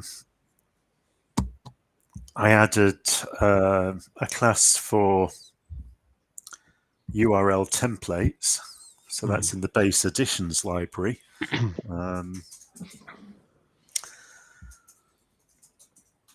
So I guess that's a fairly little known RFC that basically it's a format for a sort of pseudo URL with a templating instructions built into the URL, and you run that through a processor giving a dictionary of key value pairs, and it will generate a URL from that template, filling in the values that you've provided. So it's a mechanism for filling in forms in the query string, that kind of stuff, or filling values into the path of a URL. Basically, it supports REST APIs. Oh, okay. So that's a little thing. I have stuff that I haven't actually committed yet to rewrite the NSURL components code somewhat, changing it so that it stores % components internally rather than the unencoded components. It's funny you mentioned that. That's something we had to do recently to fix some bugs on our side. Right. Yes. Basically, yeah. The need for that is that it makes sure that you can produce URLs from components containing exactly the % encoding you need. In case you need to send your URL to a web server that handles things in a strange way and requires particular things to be % encoded that most servers don't, that kind of thing. Yeah, 100%. I will say NSURL, and in case you weren't here when I said it earlier, we are on a bit of an outdated version of GNUstep because we just haven't merged down in a bit. So I don't know if this has been fixed, but there's several NSURL and NSURL component incompatibilities between GNUstep and Apple that have been very painful to deal with over the years. Well, Apple has changed things quite a bit. Right. Their code used to behave a different way, and mostly the GNUstep code behaves the way Apple stuff used to behave. Right. Yeah, and that's the conclusion I came to as well. All of this is probably correct to the previous version, but unfortunately, our code expects the newer version. So yeah, so I've got partway through that. One of the things they've done is when they introduced NSURL components, I think, well, if not at that point, then relatively shortly thereafter, they changed the way they parsed URLs to conform to the latest RFC on that, whereas NSURL was implemented to conform to the earlier RFCs.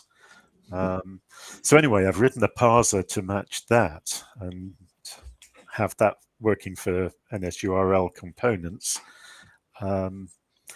Unfortunately, the next step is a change that they made after that. So at that point, they had got NSURL parsing URLs one way according to the old RFCs, and NSURL components parsing URLs a different way according to the latest RFC. But at some point after that, they changed it so that NSURL is parsing it the modern way as well.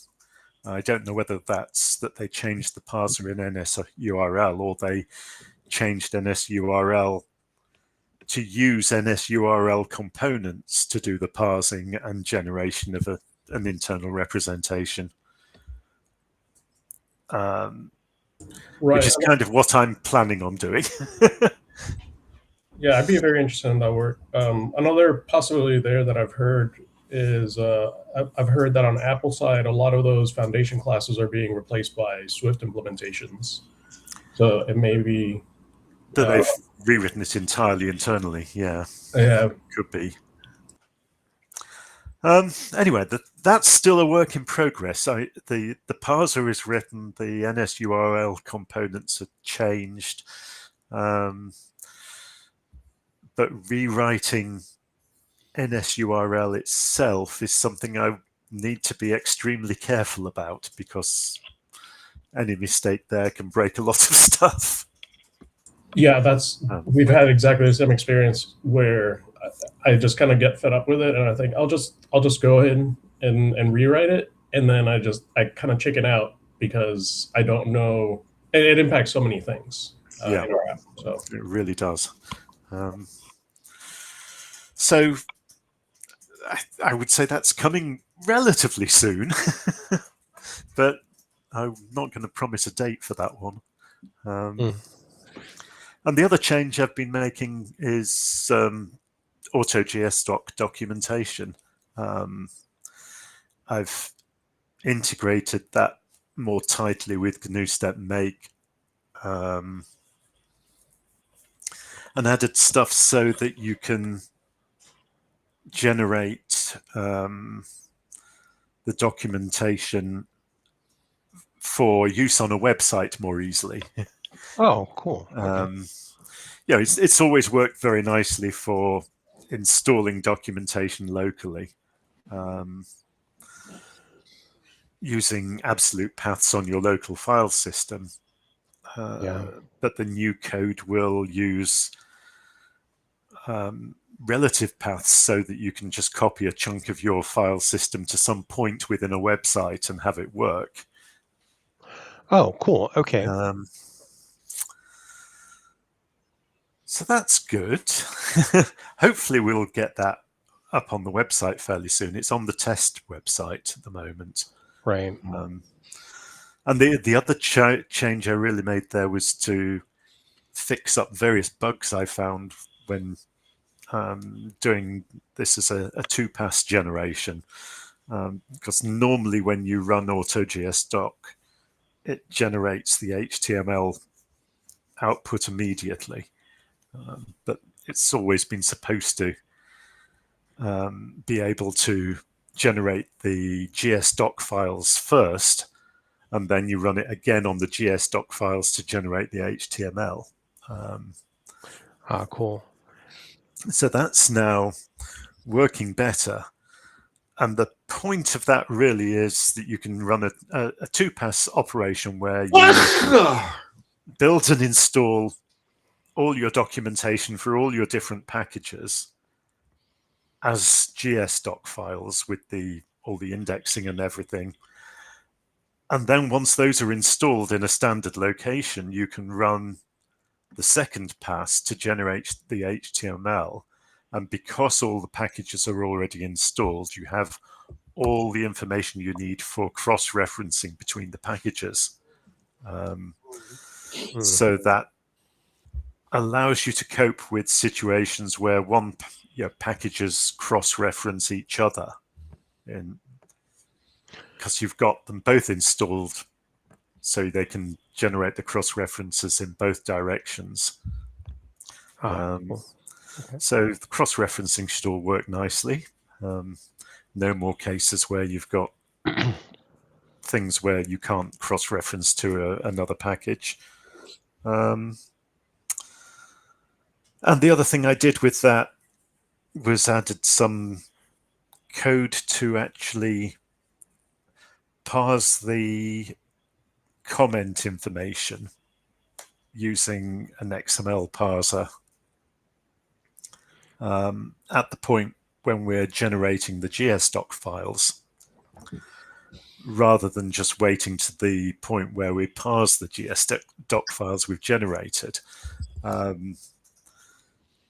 What that lets us do is check that the content of those comments is actually valid markup.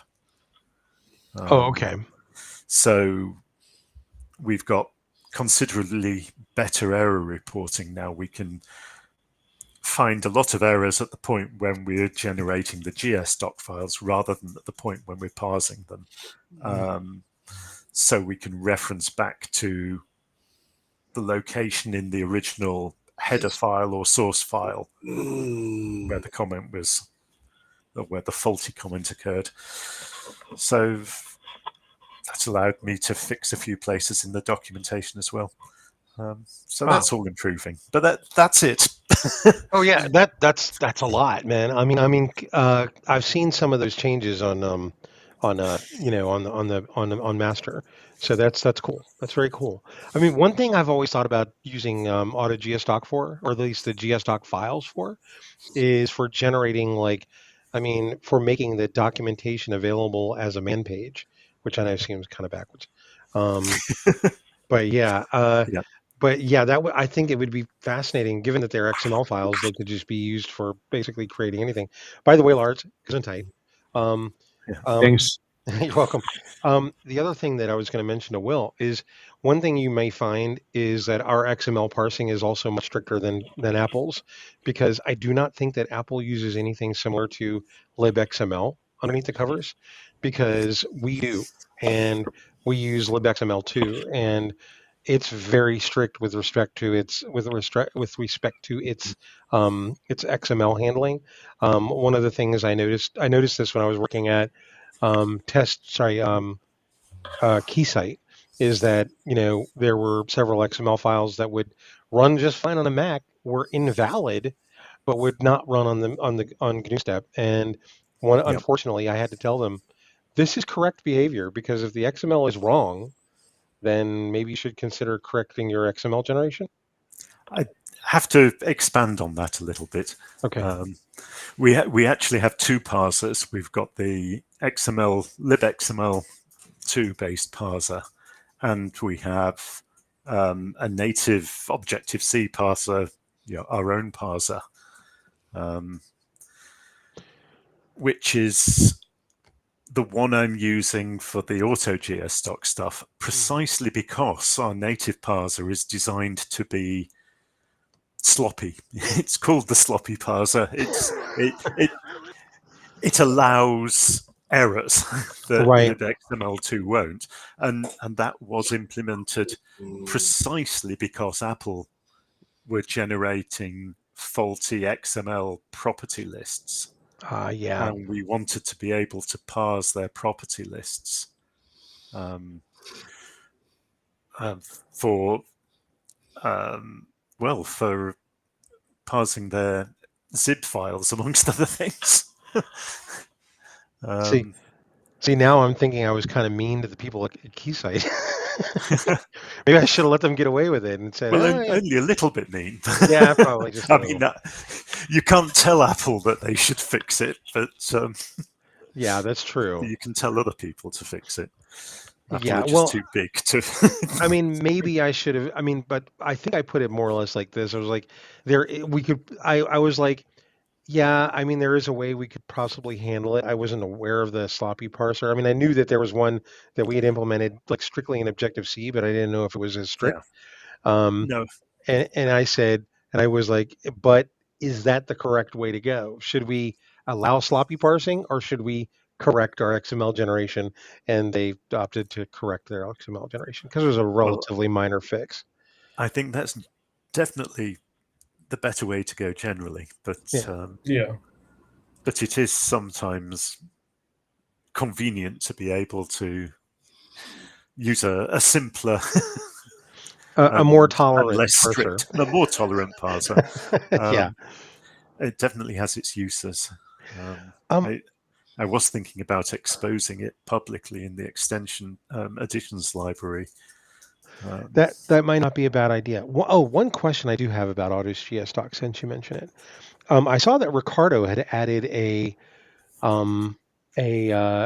style sheet, which is Yeah. is very simple, but actually looks really nice in my opinion. I mean, it kind of has a nice style, but it's simplistic enough that it's not like overly stylized, if you know what I mean. I think Yeah. it's relatively. I think it's beautiful. I love it. And is that something that's being included when you generate like documentation at this point? It is. That's Okay, good. being used as the default style sheet. You can replace that though.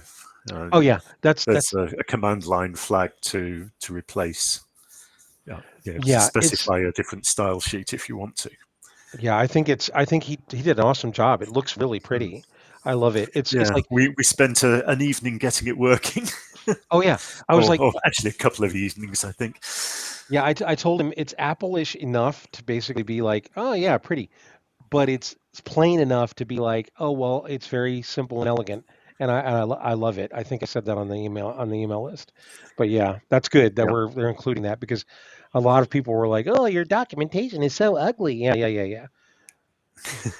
Jeez. Yeah, that's a tricky one. Yeah.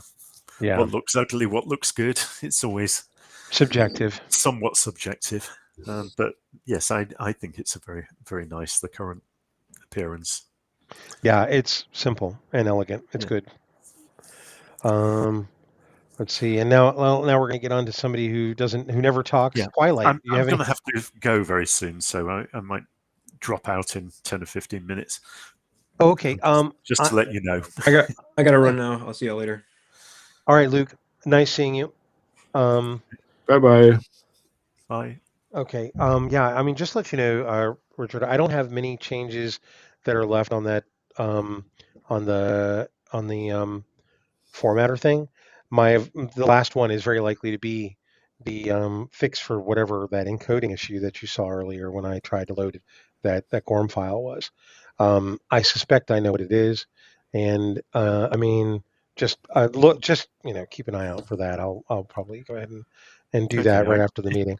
It all looks pretty good to me now. I commented as much on Okay, it cool. earlier. Okay, cool. So Twilight, anything new for us? You can put it in the chat. I'll read it out.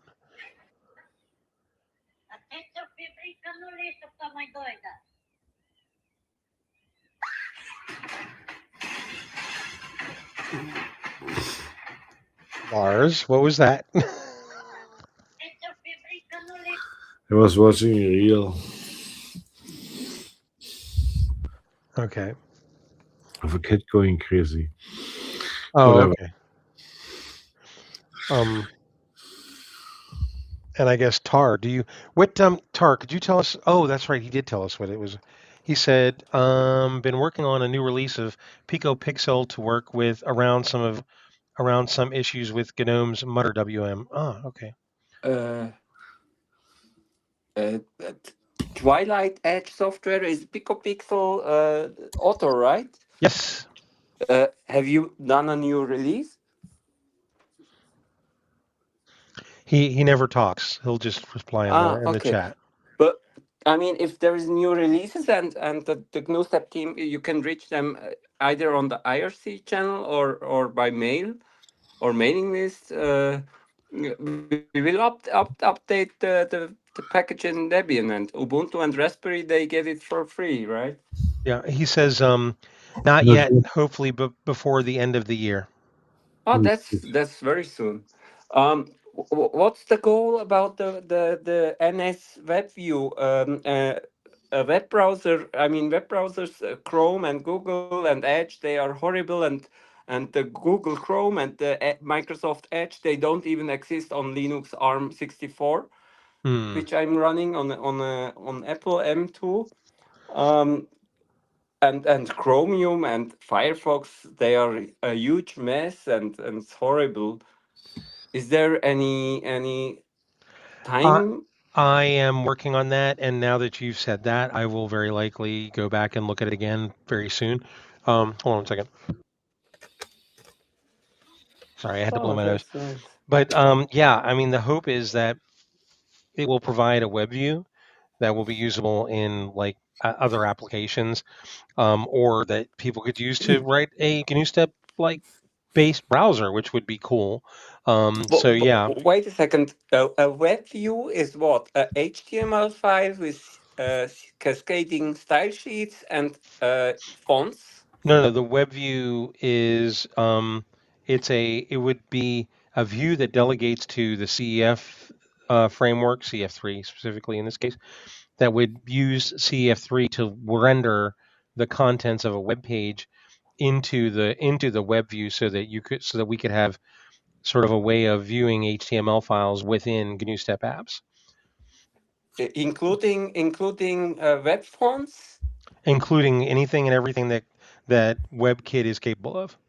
Yes. Ah, okay. But that's even JavaScript? Yeah, CEF is able to run JavaScript as well. So Perfect. yeah, so essentially, what would happen is any web application you could run, you could basically point the web view at and just have it run it. And of course, if obviously, I mean, my first swipe at this is going to be just rendering the HTML and taking input and allowing people to interact with the web page. That's great. The Beyond world that, the world wants a proper web browser. yeah, I was going to say beyond that, like integrating with JavaScript locally and various other things like that, that will have to follow on, probably, if not shortly thereafter, but probably, fairly um, just thereafter, I would say. So, So what about the GNU-step Wayland backend? I was able to, the Javor and me, and we built the Debian package, but before the release of Debian Trixie, the latest stable release of Debian in summer this year, we just, he said, oh, it's not working, we will not ship it. yeah, I mean, Uh, a lot of those issues probably lay on our side of the back end. I mean, on our side with respect to like integrating with Wayland. I don't think much work has been done on it since I think like not like earlier this year, but possibly as like early last year. Um, so we're a bit out of date, I think, and I think it bears looking into. I'm very busy, so I don't have a chance to look into that, but I'm hoping yeah, that I can, maybe help to inspire other people to look at it and maybe debug it. I haven't even tried Wayland. I use Debian, as you know, still uses X, and I don't have a Wayland backend that is set up for it, and you know I'm more deeply involved in stuff like that. But yeah, I mean, I can certainly like talk to other people on the project. You can too. I mean, obviously, you can write the mailing list and just say, voice your concerns there. I Um, hate mail. yeah, me too. Me too. Well, I mean, we also have the Hey, bug tracker. but you should have a try at a Wayland Maker. The A friend in Switzerland working at Google. He's writing that thing, Hmm. and basically, if you have Debian, it depends. Do you have Debian 13 or unstable? You can just opt install WL Maker and run it, and then you have a Wayland Maker which looks like Window Maker. There is in the latest version also two dock apps, Hmm. and the great thing is, since I have 4K displays, Window Maker with X11, uh, multiple screens, one rotated 90 degrees, just doesn't work. It's possible to scale it twice, okay, but the dock apps really look bad. And this Wayland stuff scaling works much better somehow. Hmm. Yeah, no, I mean, actually, you know what? I'll try it. I'm using Debian 12, so I'm using, I think it's Bookworm. Oh, that old? Yeah, yeah, I know. You should try Debian 13 or newer. Yeah. Did someone ever get next space working on Debian? Because I kept failing. I have not tried Nextbase. Nextbase is a fork of GNUstep, by the way. Yeah, I Yeah, have not tried. I see. They have this preferences manager, the system settings improved. Mm, And I was curious about the terminal app. Um, it cannot do transparency. no, it can't. I don't think it can. I think in order to have transparency, obviously Didn't you use. Malmö have screenshots of some hacked terminal having transparency like Mm. 20 years ago? Well, I mean, I don't know how they did that. I think we kind of cheated on that a little bit. I don't know. Ah, But yeah, I mean, GNUstep itself does support transparency. The backend does, if as long as whatever windowing system that we are using supports it. Um, but I don't think that using X, I don't think we do. ah. I don't know if it's possible. I don't know. I haven't tried it. Um, but yeah, I think I think the what you're referring to is there was an app that actually, or a version of a fork of terminal that actually I think cheated a little bit, and I think would sample the background and then sort of like fake transparency with the by sort of rendering it at whatever Ah. you know what I'm talking about. But I don't think we have true transparency, at least not in X. Yeah. What is it? A couple of further things from Twilight. It says, I described some WM issues on this GitHub issue, GNUstep, in GNUstep back. It's issue number 61, he says, in libs back. And then he says, transparency requires compositing a window manager. Sorry, a compositing window manager. PicoPixel has transparent pop-up panels. Yeah. Yeah, that's what I was alluding to, Tar. Yeah, we don't have that right now, unless I mean, the back end supports it, but unless there is I think what it does is it sets an atom in like the window X window, like protocol that says what the transparency level should be, and whether or not the window manager like responds to that atom is kind of up to the window manager. And if it's a compositing one, I imagine what PicoPixel says is true. That we need one that's capable of responding to that setting. But yeah. Okay.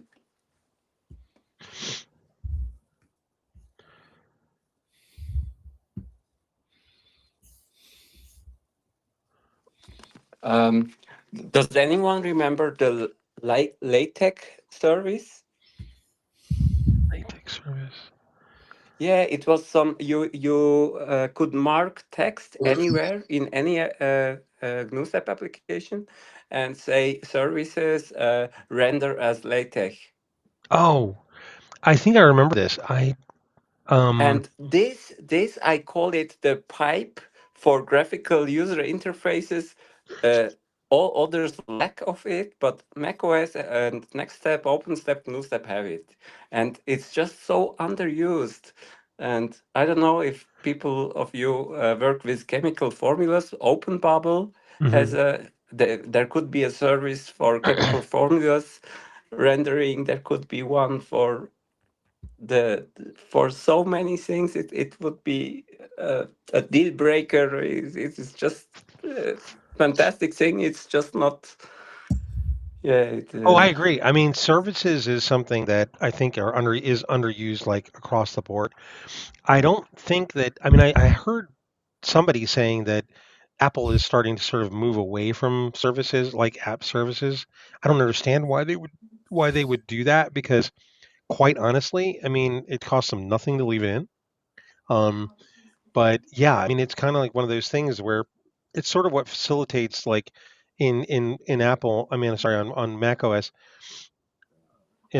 what allows you to associate different file types with different applications. That's just on the surface. But other things like being able to do what you just said, that would be awesome. I mean, if somebody had that, that would be really cool. I mean, you said now you're saying that the latex service is something that was existing. Yeah, I found the old package and I'm trying to revive it. It's missing some Debian GNUstep tool, which I told Javor on IRC, and he said, yeah, he will look into it. So I'll try to bring that back and maybe hack one together for chemical formulas. And That would be cool. another idea I had about X to something else. Let me check what that was. Um, Yeah, Lily Pond. If you have musical notes as letters, Mm, you might want to render them as like a sheet of music. note Wow. sheet, right?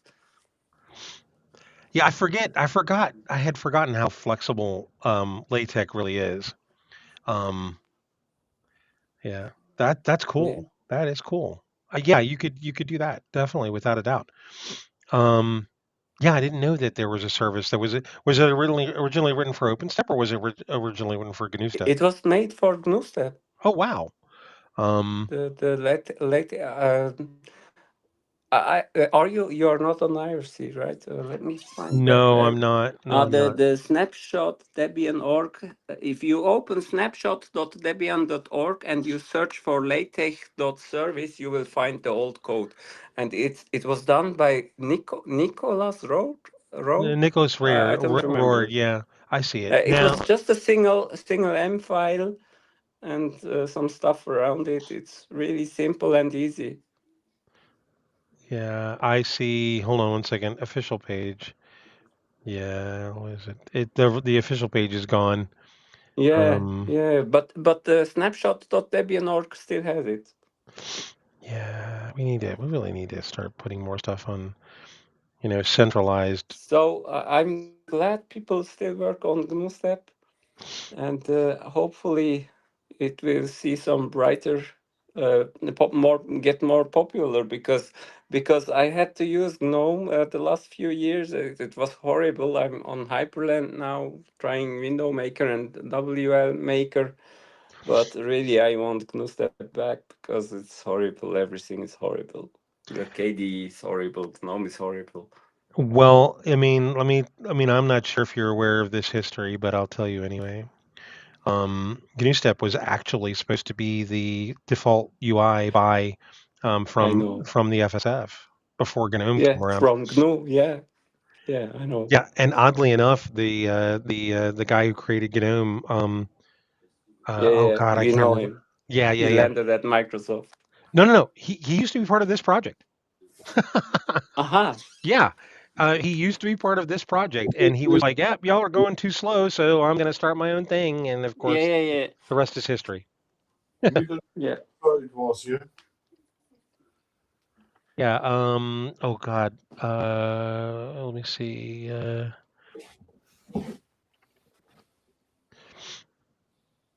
Miguel de Casa. Yep. yeah. Genau. Yeah, exactly. Yep.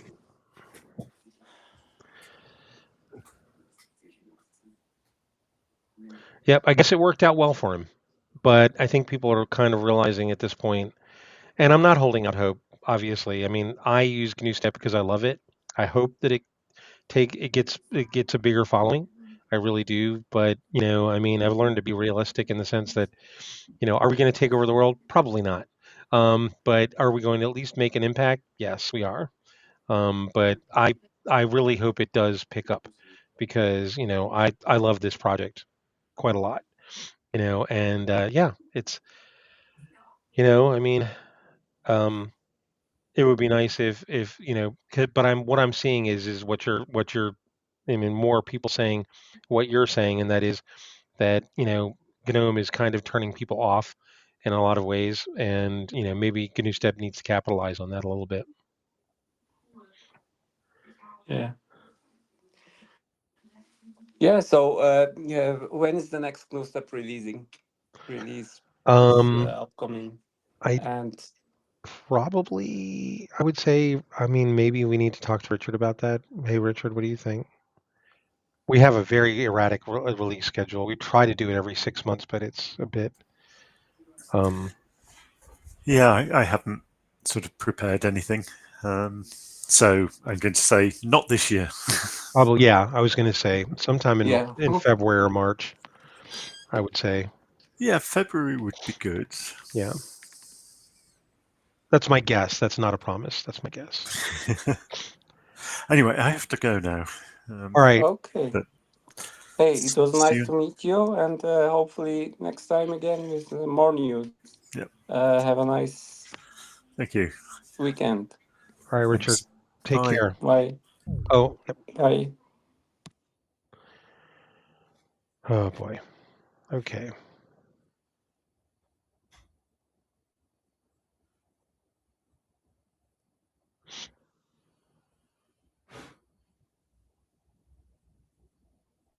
So Lars, have you tried doing have you found any further issues with the scripts and such?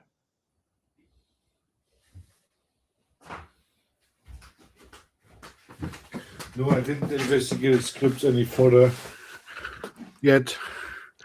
I was hoping for you to finish everything and merge Yeah. it back. Is it done?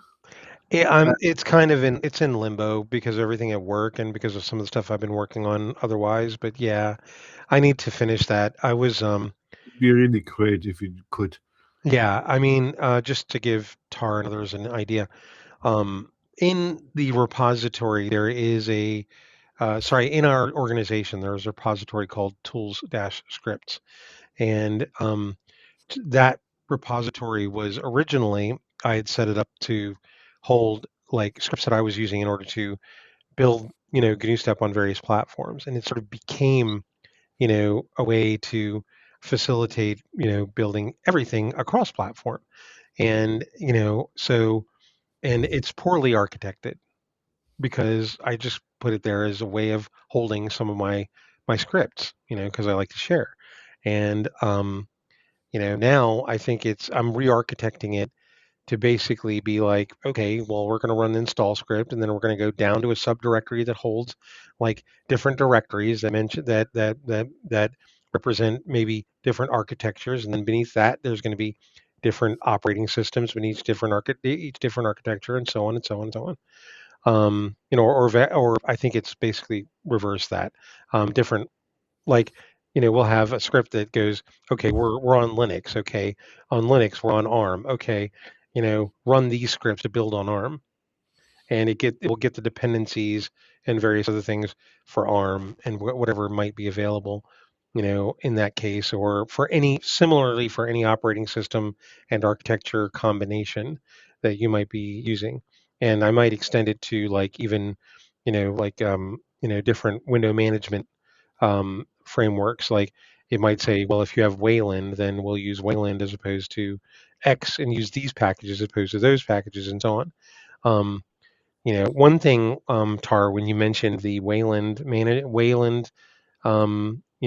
version of Window Maker, Wayland Maker, there is a version of Window Maker that I have that has been modified to directly talk to GNUstep, so that you can do like things like drag applications that have not been started onto the dock like you could under NextStep and OpenStep, and you like indeed you can do on the Mac where you just drag like an application bundle over and you just say, okay, it's, drag this onto the dock and you don't have to start it.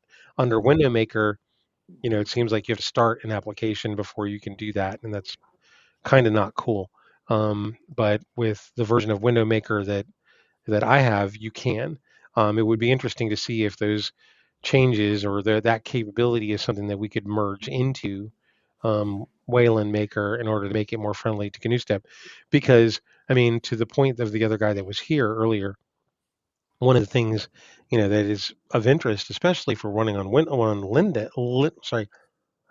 or Windows, is interoperability between those GNUstep applications and of course Linux or Windows applications.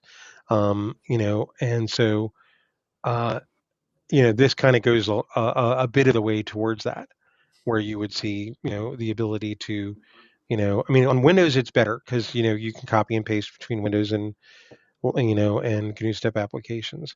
But on Linux, it's also kind of limited because we have to go through XPBS, which is X's pasteboard server, which doesn't have all the types that we support.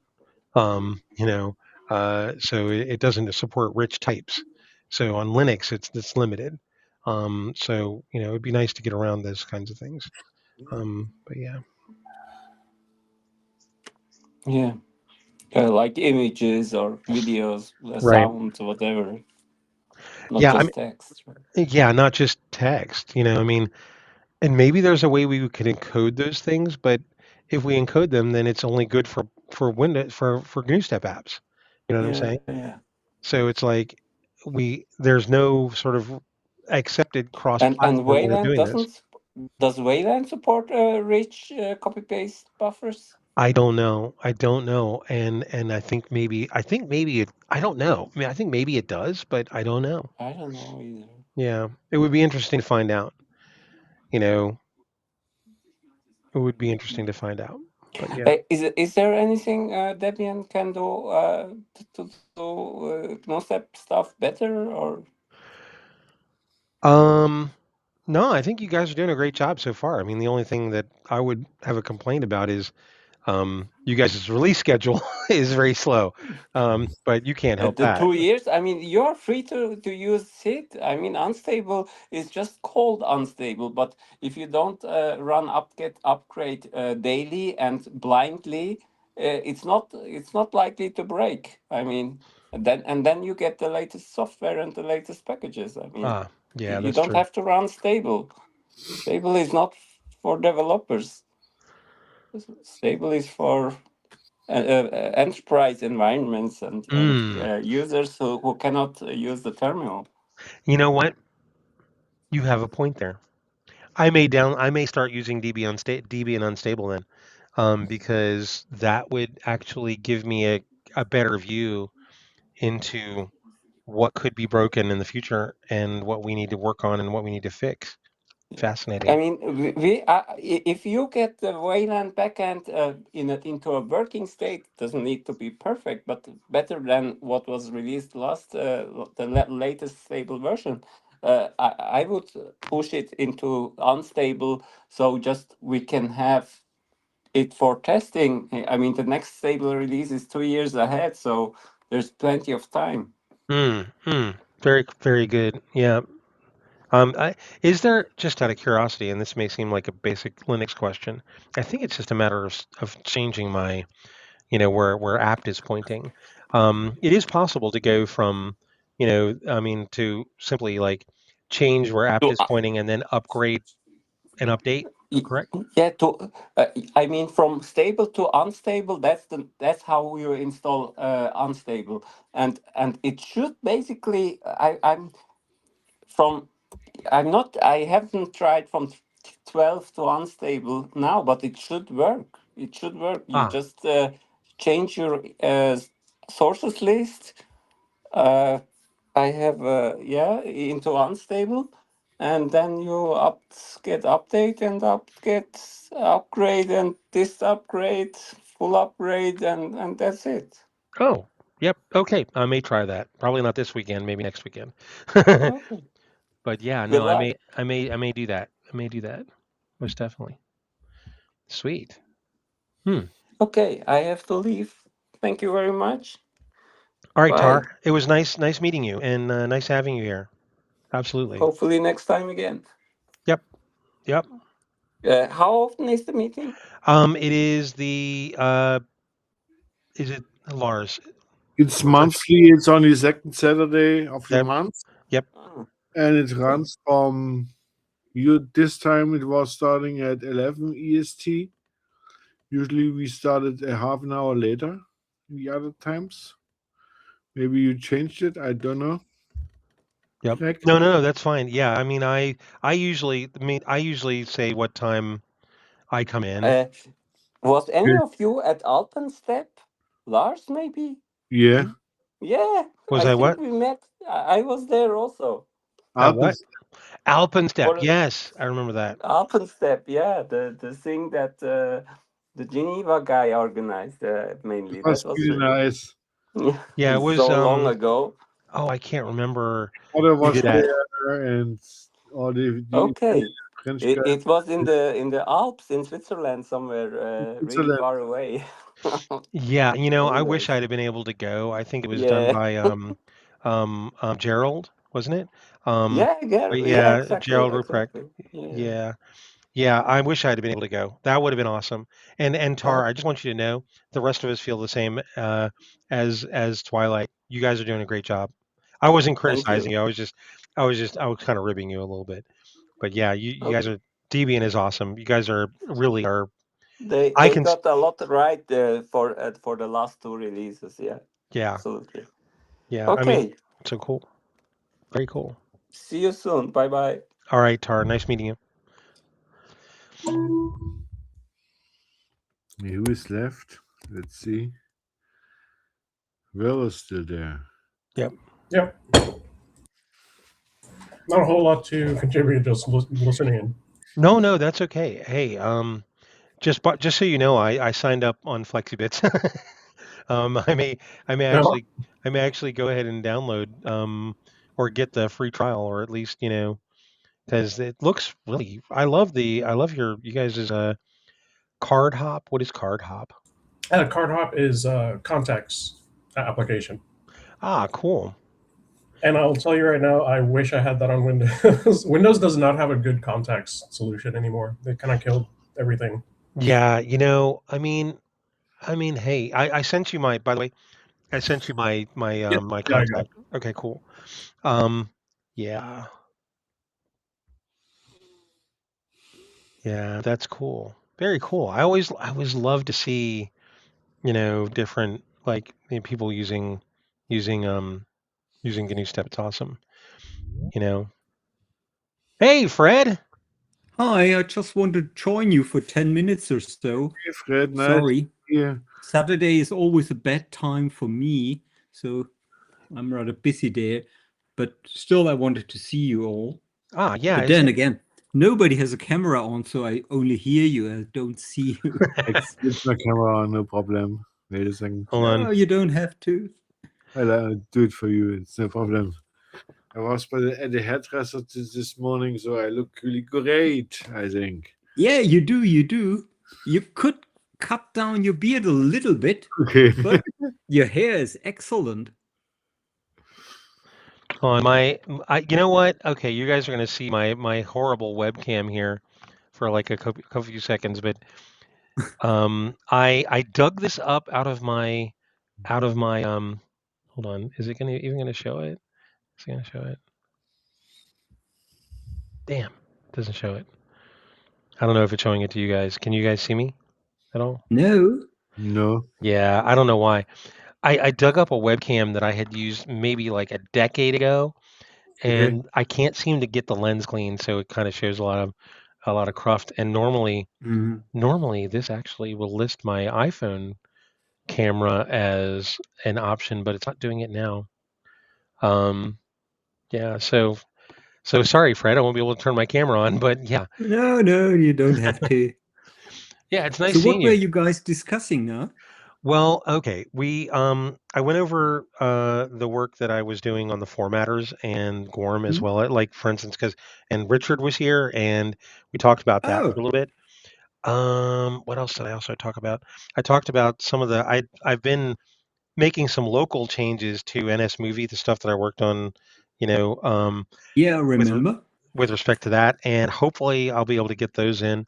I had also spoken to Richard about I I implemented the NS script classes so that we could have a better bridge. We already have interoperability with Step Talk, but so that I could build a sort of like a better sort of like a shared bridge, so that so that other like scripting languages could possibly use it to script GNUstep.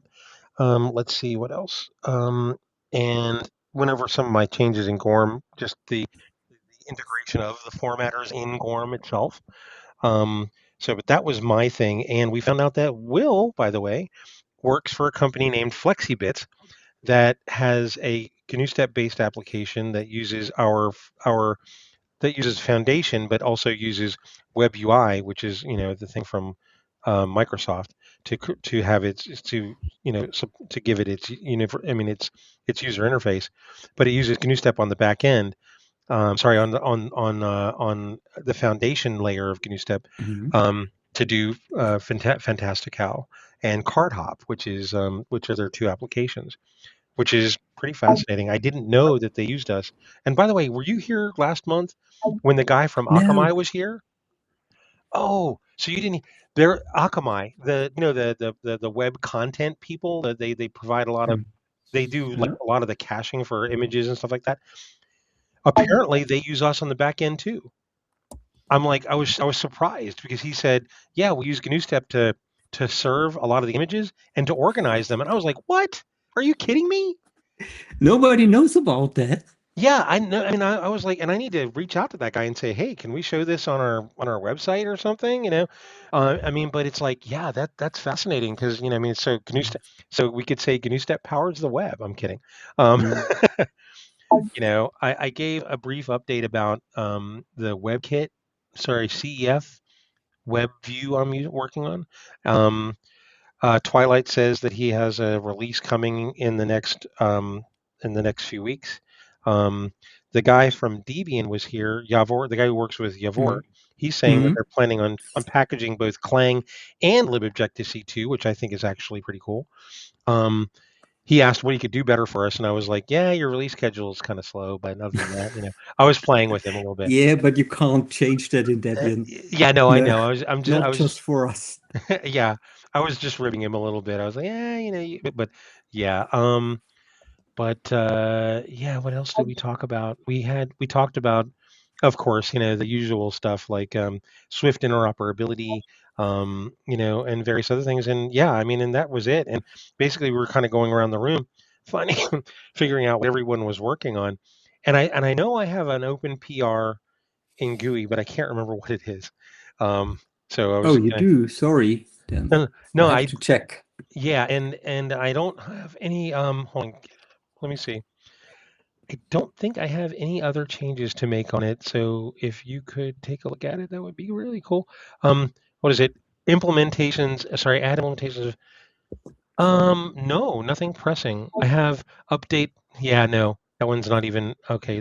No, that's a draft. Let me change this to a draft. Perhaps something in back? Yeah, nope. Unlikely. I have nothing in back. Let me see. I'm converting a couple things to drafts because I don't want you to have to take a look at them. Implementations of accessibility. I mean, these are not necessarily like needed, and these are just things that because one of the things I told Richard while he was here is I fully admit that I have a really bad habit of getting things like 95% of the way there and then just going, hey, okay, guys, just, take a look, but oh well.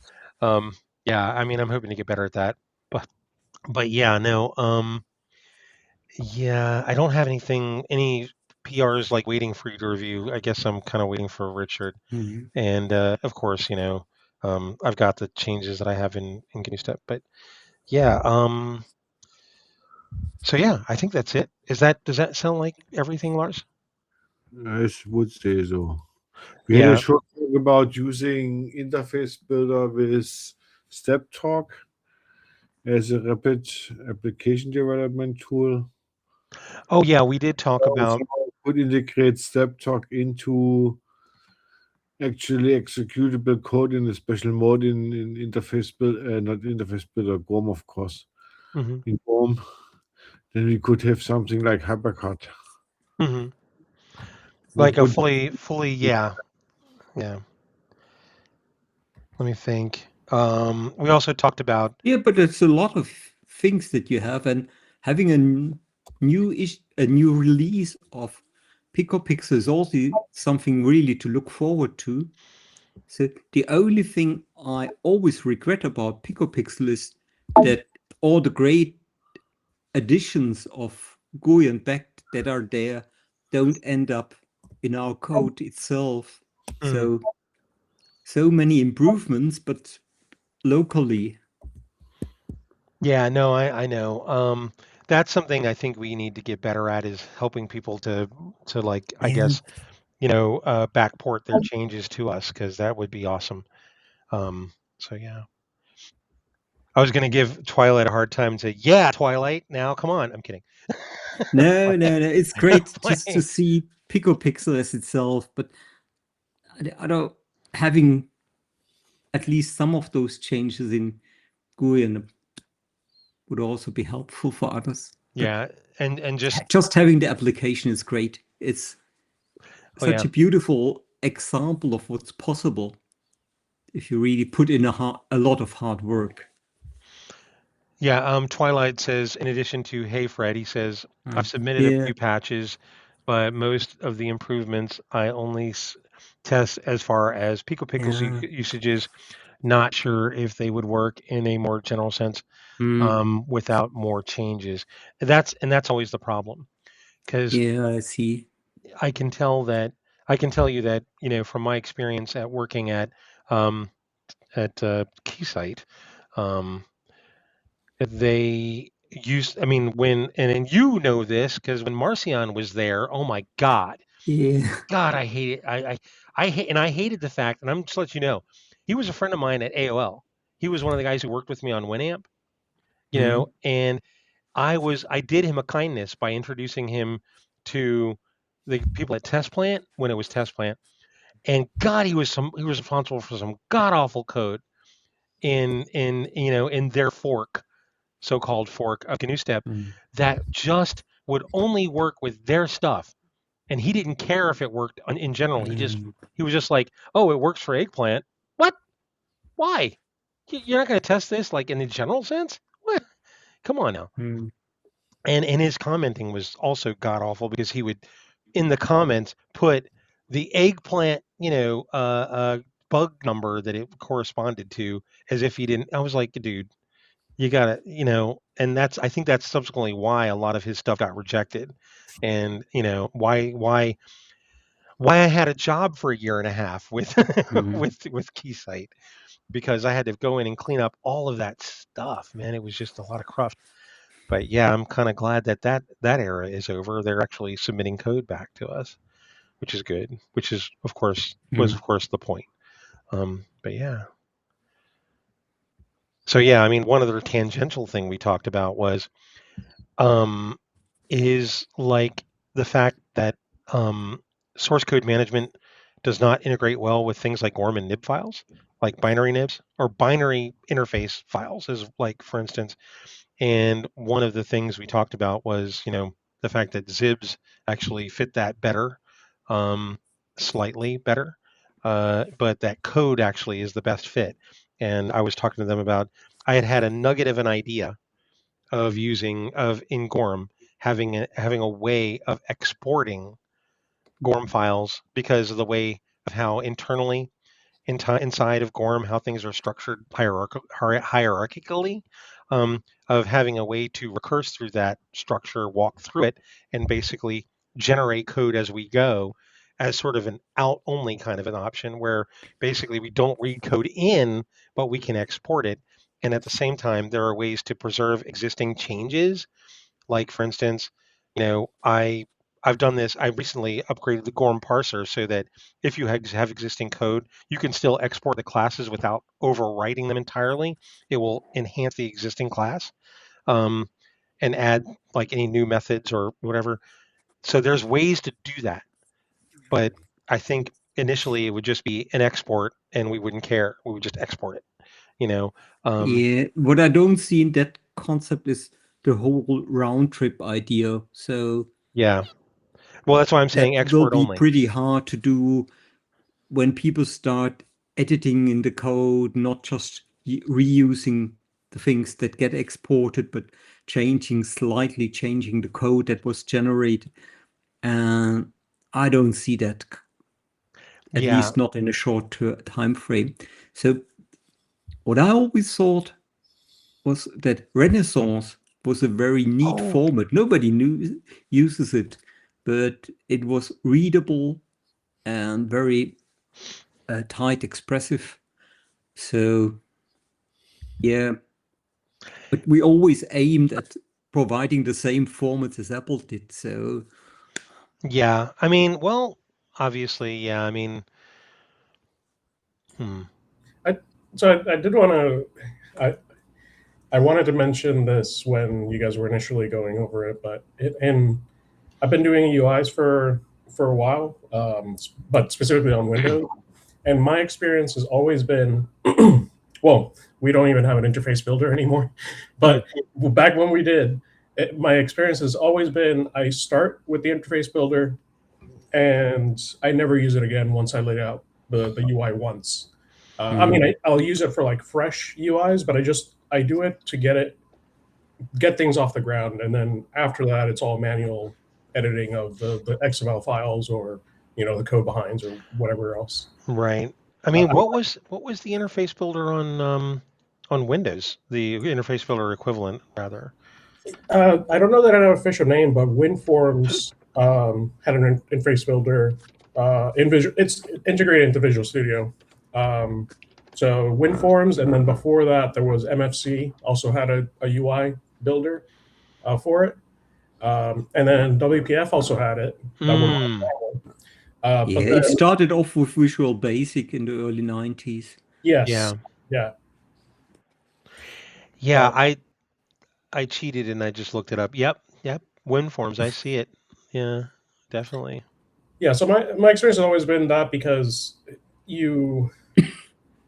I don't know how you overcome that issue of you want it to generate the code for you, but you want it, like you mentioned, like maybe in a different version, the same, or maybe it was the other person that mentioned it, but maybe you open up in a different version of the builder software, and then it generates the same UI, but the code looks entirely different, right? Like it reorders elements, or it uses .0005 instead of .00056. Like little annoying little things like that just make it a pain. Right.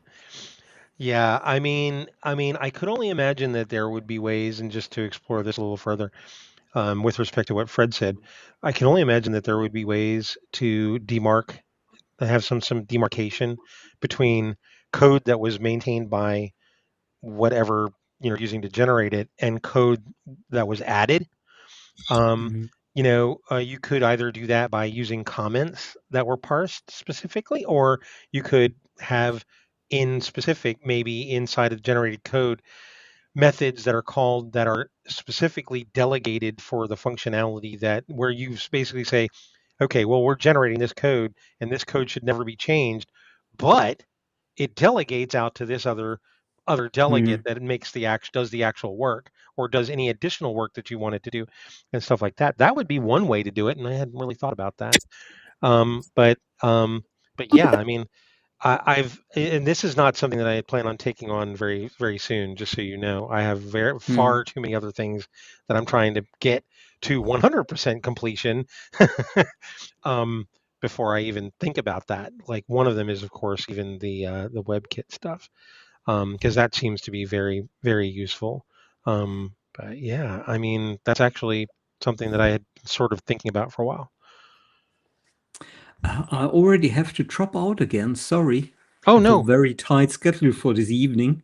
So we had just had dinner, and now I have heading off for a concert, a small gig, Okay. Oh other great. part of town. So Thank you for being it was here. nice talking to you, and Nice hopefully seeing you. seeing you in the new year. Bye. Okay. Twilight says bye. Bye, Fred. Good seeing you, man. Good, nice you have been here. Yeah. So it's 2:00. I was only planning from 11 to 2, but it's been a lot of fun, you guys. Really. I think I'm going to drop off here in a few minutes, but yeah, I mean, just to let you know, guys know, Twilight says, hopefully the workarounds for Mutter WM in this upcoming version can help inform some of the changes to GNU Step back for X11. A couple of details were mentioned in the GNU Step back issue I posted above. Yeah, okay, cool, excellent. So Fred will definitely see those, Twilight. And he said bye to Fred, so, but I think Fred saw that. But yeah.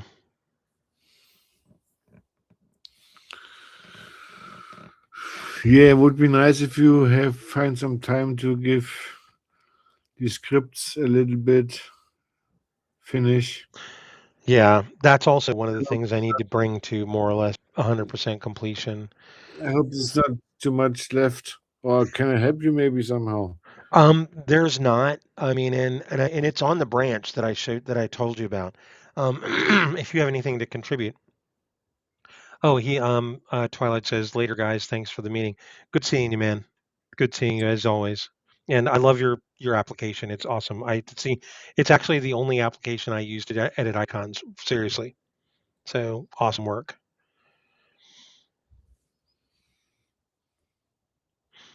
But yeah, that's one of the things I need to get to 100% completion. And you're welcome, man.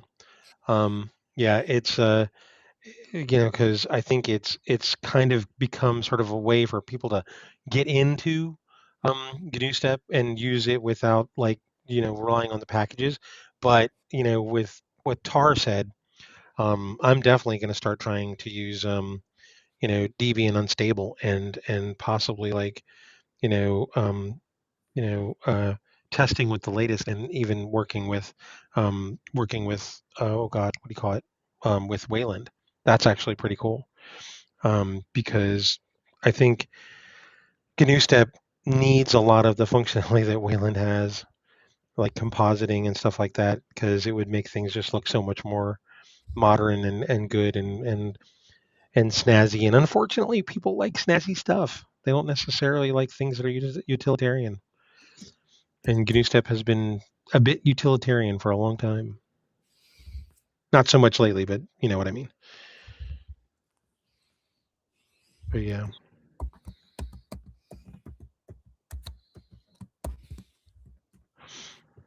But will the this recording will very likely be available and sometime next week because what I'm going to do is I'm going to, like I said, I'm going to get like multiple terabyte Google what do you call it Google Drive. Wouldn't that And be expensive? huh?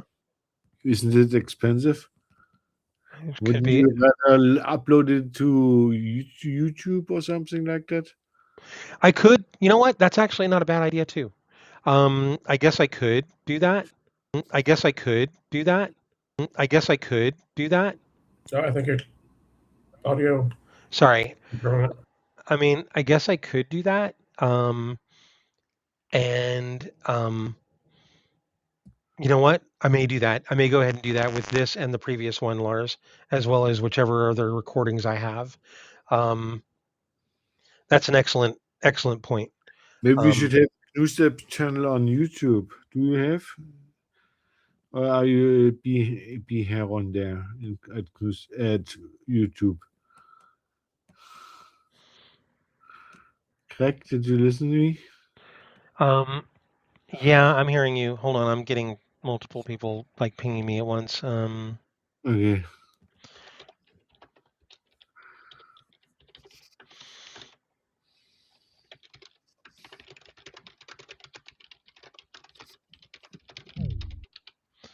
Okay. Pico left.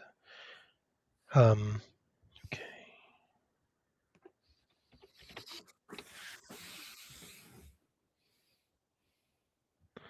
Sorry, a friend of mine who has a disabled relative was asking me if I could help them get her to the hospital, and I literally don't have anything to help them out with. But yeah, so but yeah, well, I mean, so give me an idea. How was your first meeting? Did you learn a lot? Did it help? Yeah, yeah. It gives me a lot more an idea of where things are from your perspective. Like what you guys are up to and what your interests are in. Seeing all the GUI stuff was very interesting because that's just not something I've looked at really at all, or Yeah. even really made a serious attempt at like getting it working. So very interesting to see. So I learned a lot. Okay, cool. Well, I was going to say, shameless plug. If you guys need a contractor, I may be able to help. That's good to know. Yeah, I mean, I've done this before I did it before for eggplant, and actually, I did the initial port of their application it used to exist on OpenStep. I did the initial port from they had ported it to Cocoa, and then I ported it from, I think it was 10.2 or 10.4 Mac OS 10 to Linux, and that took about a year and a half. Actually, I was going to say the only reason I'm not like a relatively rich man right now is because of the fact that I failed to get it done in 5 months.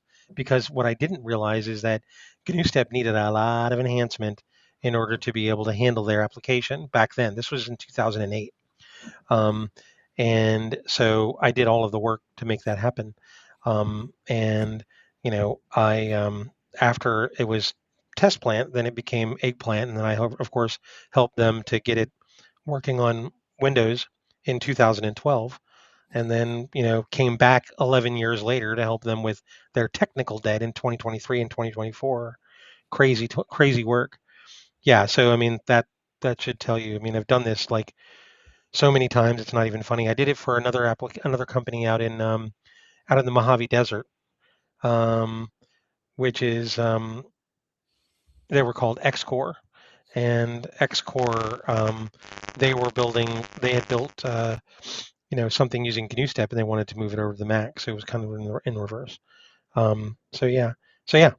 And I mean, you can either just email me, or if you guys need like heavier work, just contact me and let me know. It would be cool. And shameless plug. I didn't want to say anything on the call, but it just seems like, if I can help you guys, it would be awesome. It would even be worth it just to do it pro bono. I'm just telling you, because I mean, or at minimal cost, because we all have bills to pay, right? But yeah, I would be more than willing to help. Absolutely. Awesome. Yeah, and from my side, I'm expecting to hopefully join these meetings, periodically, because we're using GNUstep now and for the foreseeable future. So it's a shame we hadn't joined on sooner, I think. Yeah, I mean, hey, at least you're here now. I mean, and the thing is, what is it? You got to meet at least. So let me give you sort of an idea of who everybody is. Lars does a lot of testing, and he helps to find bugs and stuff like that. So I mean, he's one of our very much valued testers. He does occasionally commit code and stuff like that. Fred is our GUI maintainer. He maintains GUI, libs GUI and libs back. So he has a lot to do with the Wayland backend, and with a lot to do with like just general GUI stuff in general, like buttons, or toolbars, or various other things. Richard is the foundation maintainer. He's the guy that does everything in Foundation, more or less. He's the guy that did AutoGS doc. He also maintains libs make, which is our our version of the Makefile framework that existed on NextStep and OpenStep. I personally I maintain Gorm. I also maintain libs Xcode, which is an implementation of the framework that lies behind Xcode, as well as the build tools, which is why our build tool is called build tool.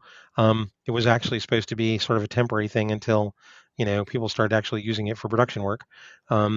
It actually builds using an Xcode project file from the way that using like methods that are similar to how the Mac might do it. Because if you don't look into an Xcode project, then you can, if you look into one, you can see that it has like several different phases, and each one of those phases is executed in sequence. And that's how build tool does it. It uses those very same phases. It loads them using the XML that is, the plist that is in an Xcode project file, and it tries to do everything just like Xcode tool would do it. Gorm is, of course, the interface builder. We have a Gorm tool that does something similar to IB tool that will compile and build zip files and stuff like that. Gorm tool does the same thing. And I've had my hands in various other things like libs GUI has been something I've had significant influence on, only because writing the interface builder for the framework has led me to both developing or improving existing UI elements, which is why Fred and and Richard have multiple PRs from me. So yeah, I mean, so you got to meet a lot of the like central people. The only people you didn't get to meet were Ricardo, who also does a lot of testing. He's the maintainer for G Workspace, which you heard somebody else mention earlier today. He also maintains Project Center, which is the project builder equivalent for GNUstep. So I mean, so yeah, you gotta. This was a fairly good meeting to come to for you because of the fact that a lot of people who are centrally involved were here. So Yeah. cool, very cool. And you guys, you and any member of your team, or anybody is welcome to come to these. I mean, because it's just a way for people, particularly developers, to learn, more about the framework and to understand what we're actually doing. Because far too many people think, oh yeah, GNUstep, they're dead, aren't they? I'm like, what? No, we're not. We're not dead. Cool. Yeah, and I think a lot of that comes from like at least if the information's out there, it's not immediately apparent, right? Like from just like perusing GNU stuff, like for this project specifically, because I hadn't heard of it, prior to joining this team. Like I learned a lot more about what you guys are actually doing here than I have in the last however long that I've been working with GNUstep. So I don't know. That's good. I mean, because in a lot of these, I mean, yeah, and unfortunately, a lot of people look at GNUstep and they see its appearance and they believe that it's what most people would term as a museum project. In other words, things like, right. I mean, things like Haiku OS, that is done sort of like as an implementation of BOS and semi-seriously as a multimedia operating system. But I don't think it's necessarily used widely, and I don't think it's used on the server. That is the kind of thing that I would say is more or less a museum OS in the sense, sorry, a museum project in the sense that they're there to sort of for nostalgic purposes. We are not. I mean, we are here for both reasons. Kind of like if you liked working on NextStep, OpenStep, and and you enjoy working on Cocoa, you're going to enjoy working with GNUstep. But we try to keep up with anything and everything, as you may have noticed, because I mean, it's like one of our biggest shortcomings are our documentation, or our website. Our website sucks. We do not have a modern looking website, and we really need one. And we do not have our PR ability I'll be honest with you. Our PR ability is abysmal. We don't have somebody who go out there and rah GNUstep, that kind of thing. And the people that we did have doing that, like for instance, there was one guy who was working for I don't know, the Register. He was a reporter, but he would constantly say, hey, we're an implementation of OpenStep, or an implementation of Next, or this, and to anybody who is not familiar with us, they're going to think, oh yeah, they're a museum project. And Right. so we had to get him to stop doing that. I mean, and it's and so that's part of the problem, is that we are not as well known as we should be, not by any measure. And we really are not like we are really lacking in our ability to get the word out. And I mean, if anybody, and I welcome anybody that can get it out. And this, I mean, just like for instance, having you here is one of the ways to get it out, because now that you know what we're up to and what we're doing, what we're about, I mean, you will have a better idea of what to tell other people when they ask about it, or what to tell even the people at your job who may actually tell other people, in turn. I mean, so like I said, it's always exciting to know that other companies and other individuals, and and even just, I mean, even other open source projects are using us to the degree that they are. I mean, because, and I wish more people would tell me this, because it would be really awesome to be able to actually publicize that, because it could inspire others, but yeah. I mean, and I hate to go on and on, but this is the reason why I used to give talks. I used to go to conferences and give talks. I went up to Google one time to give them a talk to their Cocoa group about GNUstep. I I went to Pittsburgh to do that with another Cocoa group. I went to it was called oh God, begins with an S. It's out in California. It's called oh God, what is it called? It's the cold. huh? It's cold. No, it's a little joke. Hold on. What is the conference out at? No, it's not cold out in California. Hold on.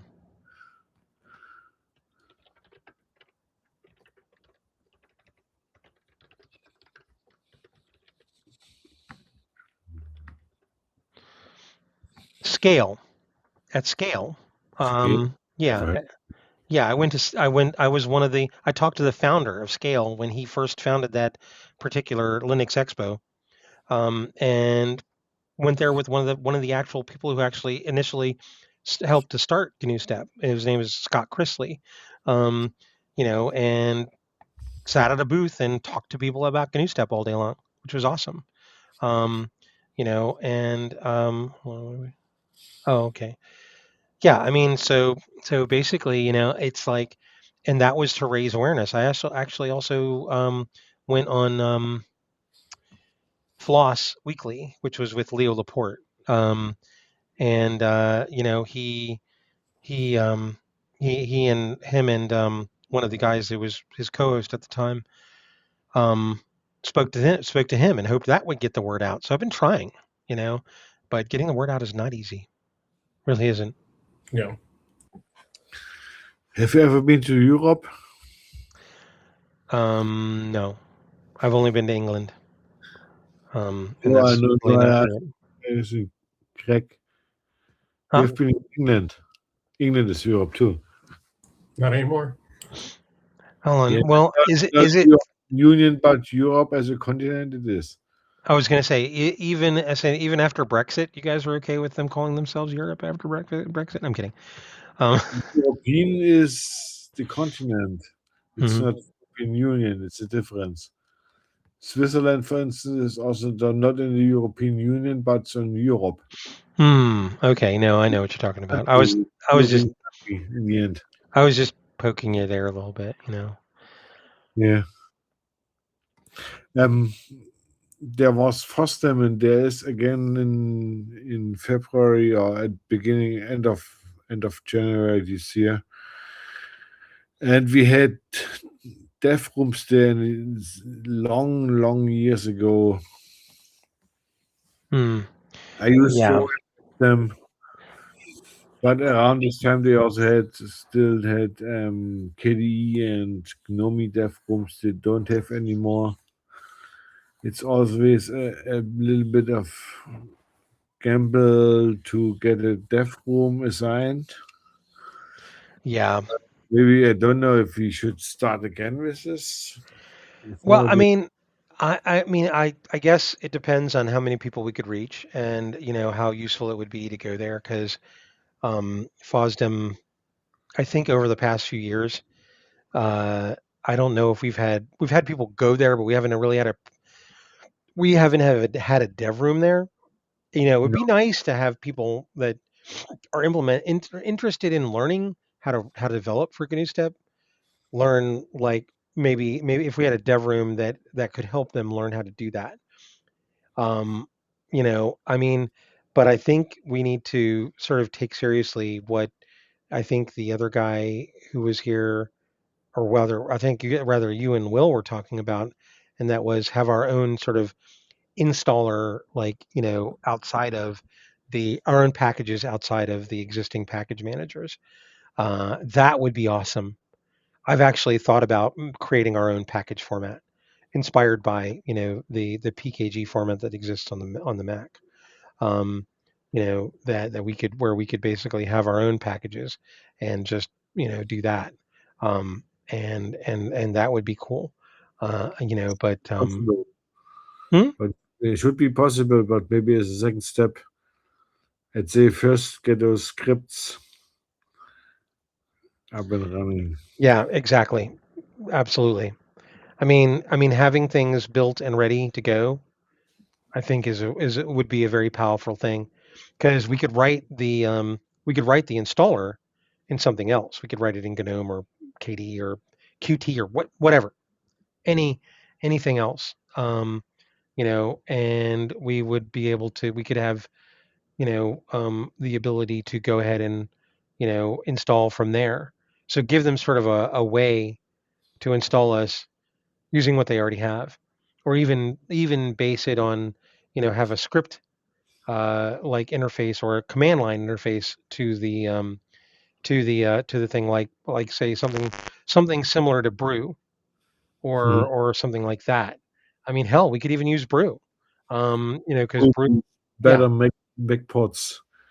MacPods. I have installed macOS 10.5, very old version of macOS 10 for PowerPC in the Side emulator because I needed to use freehand.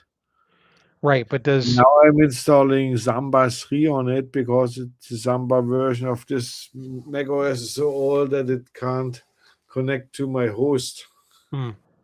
Now, I mean, are you talking Mac ports only exist on the Mac? So we would be talking. You would be talking about. MacPods also exists on FreeBSD, I guess. Does it? Okay, I didn't know Yeah, that. somebody ported it also to Linux, if I remember correctly. Really, I didn't know that. Yeah, it has some things better solved than Brew, but Brew is somehow more popular. It's the worst solution, but it's somehow more Well, popular. it would, Simpler and right. doesn't have the special things like you can't install with several versions of an app, or you don't have support for such old operating systems anymore. I mean, it would be nice to have a format that we have control over. But yeah. Anyway, Could we build in package format that also includes macOS apps? yeah, So one I imagine install we could. Well, I mean, I haven't looked at the macOS package format. I mean, hold on one second. I haven't looked at the package format, but I can only imagine that it might actually. I would hope that it would be extensible enough to create, to be able to be multi-platform and even multi-operating system. I mean, because when you think about it, Mac OS packages, it already supports building. I mean, a build for, builds for multiple. I don't know. Does it really? I guess. It's supported since OpenStep. Yeah. I don't know. I By don't the know if OpenStep, you could have packages which included different architectures and even the source. right, but that was only because we could actually have fat binaries, and we still have that under Mac OS because we're of course still using Mach. But yeah, interesting. That's an interesting question. That's yet another thing I need to look into. So yeah. By the way, when it downloads these, it does it in a WebP format. Will YouTube allow uploading WebP format video files? No idea. I will have to find out. Also, this is 2 hours and some odd minutes, or 3 hours and some odd minutes of video. I don't know if my account can take that much yet, because I think after you have to post a certain number of videos before you get, like, Or storage. get like to have where you before you get to have large, or long videos, and I don't know if I can. Yeah, you could just try, and if it doesn't, you could still fall back to these terabytes of cloud storage. Yeah, I'll do that. I'll definitely do that. Maybe compress it. It just needs to be audio, I guess. It's Yeah, nobody needs the video. Nobody really needs the video. maybe something screen sharing stuff sometimes. Yeah, but it's occasionally only. Who knows? Yeah. Yeah. I mean, I imagine if we compressed a video like this, it would probably be very small because there's not many changes happening on the screen every second. So, Yeah, I mean, we would be able to eliminate a lot of frames where there's nothing happening. So I don't have any experience with this really on YouTube, but from what I'm looking at, as long as you have a verified account, you can upload longer than 15 minutes. Oh, I didn't know that. Okay, cool. Yep, then I will attempt to do that right after this meeting. Okay, nice. Okay. It's always good to have them backed up, obviously, which you probably do. But yeah, making them accessible on YouTube is definitely a really good call out. Yeah, definitely. Let's see. So yeah, I mean, it's already, was it 2:29, 2:30 basically. I am probably gonna drop off at this point. But Will, it was very, very nice meeting you, and I hope to hear from you at some point in the future. Ask me any questions, or anybody on the mailing list, any questions that you like, and please feel free, with respect to like anybody from you guys' team, who might be involved, who might want to learn more about GNUstep, to come. Absolutely, anybody's invited. No restrictions on that. So yeah, but cool. Awesome. Yeah, it's been great. Thank you. All right. Thank you too. I'm probably off too. Yep. All right, Lars. I'll email you about where I am with the scripts here in a little bit. Okay. But yeah. Anyway, guys, nice talking to you both, and great seeing everybody. All right. Bye-bye. All right. Bye, guys. Bye.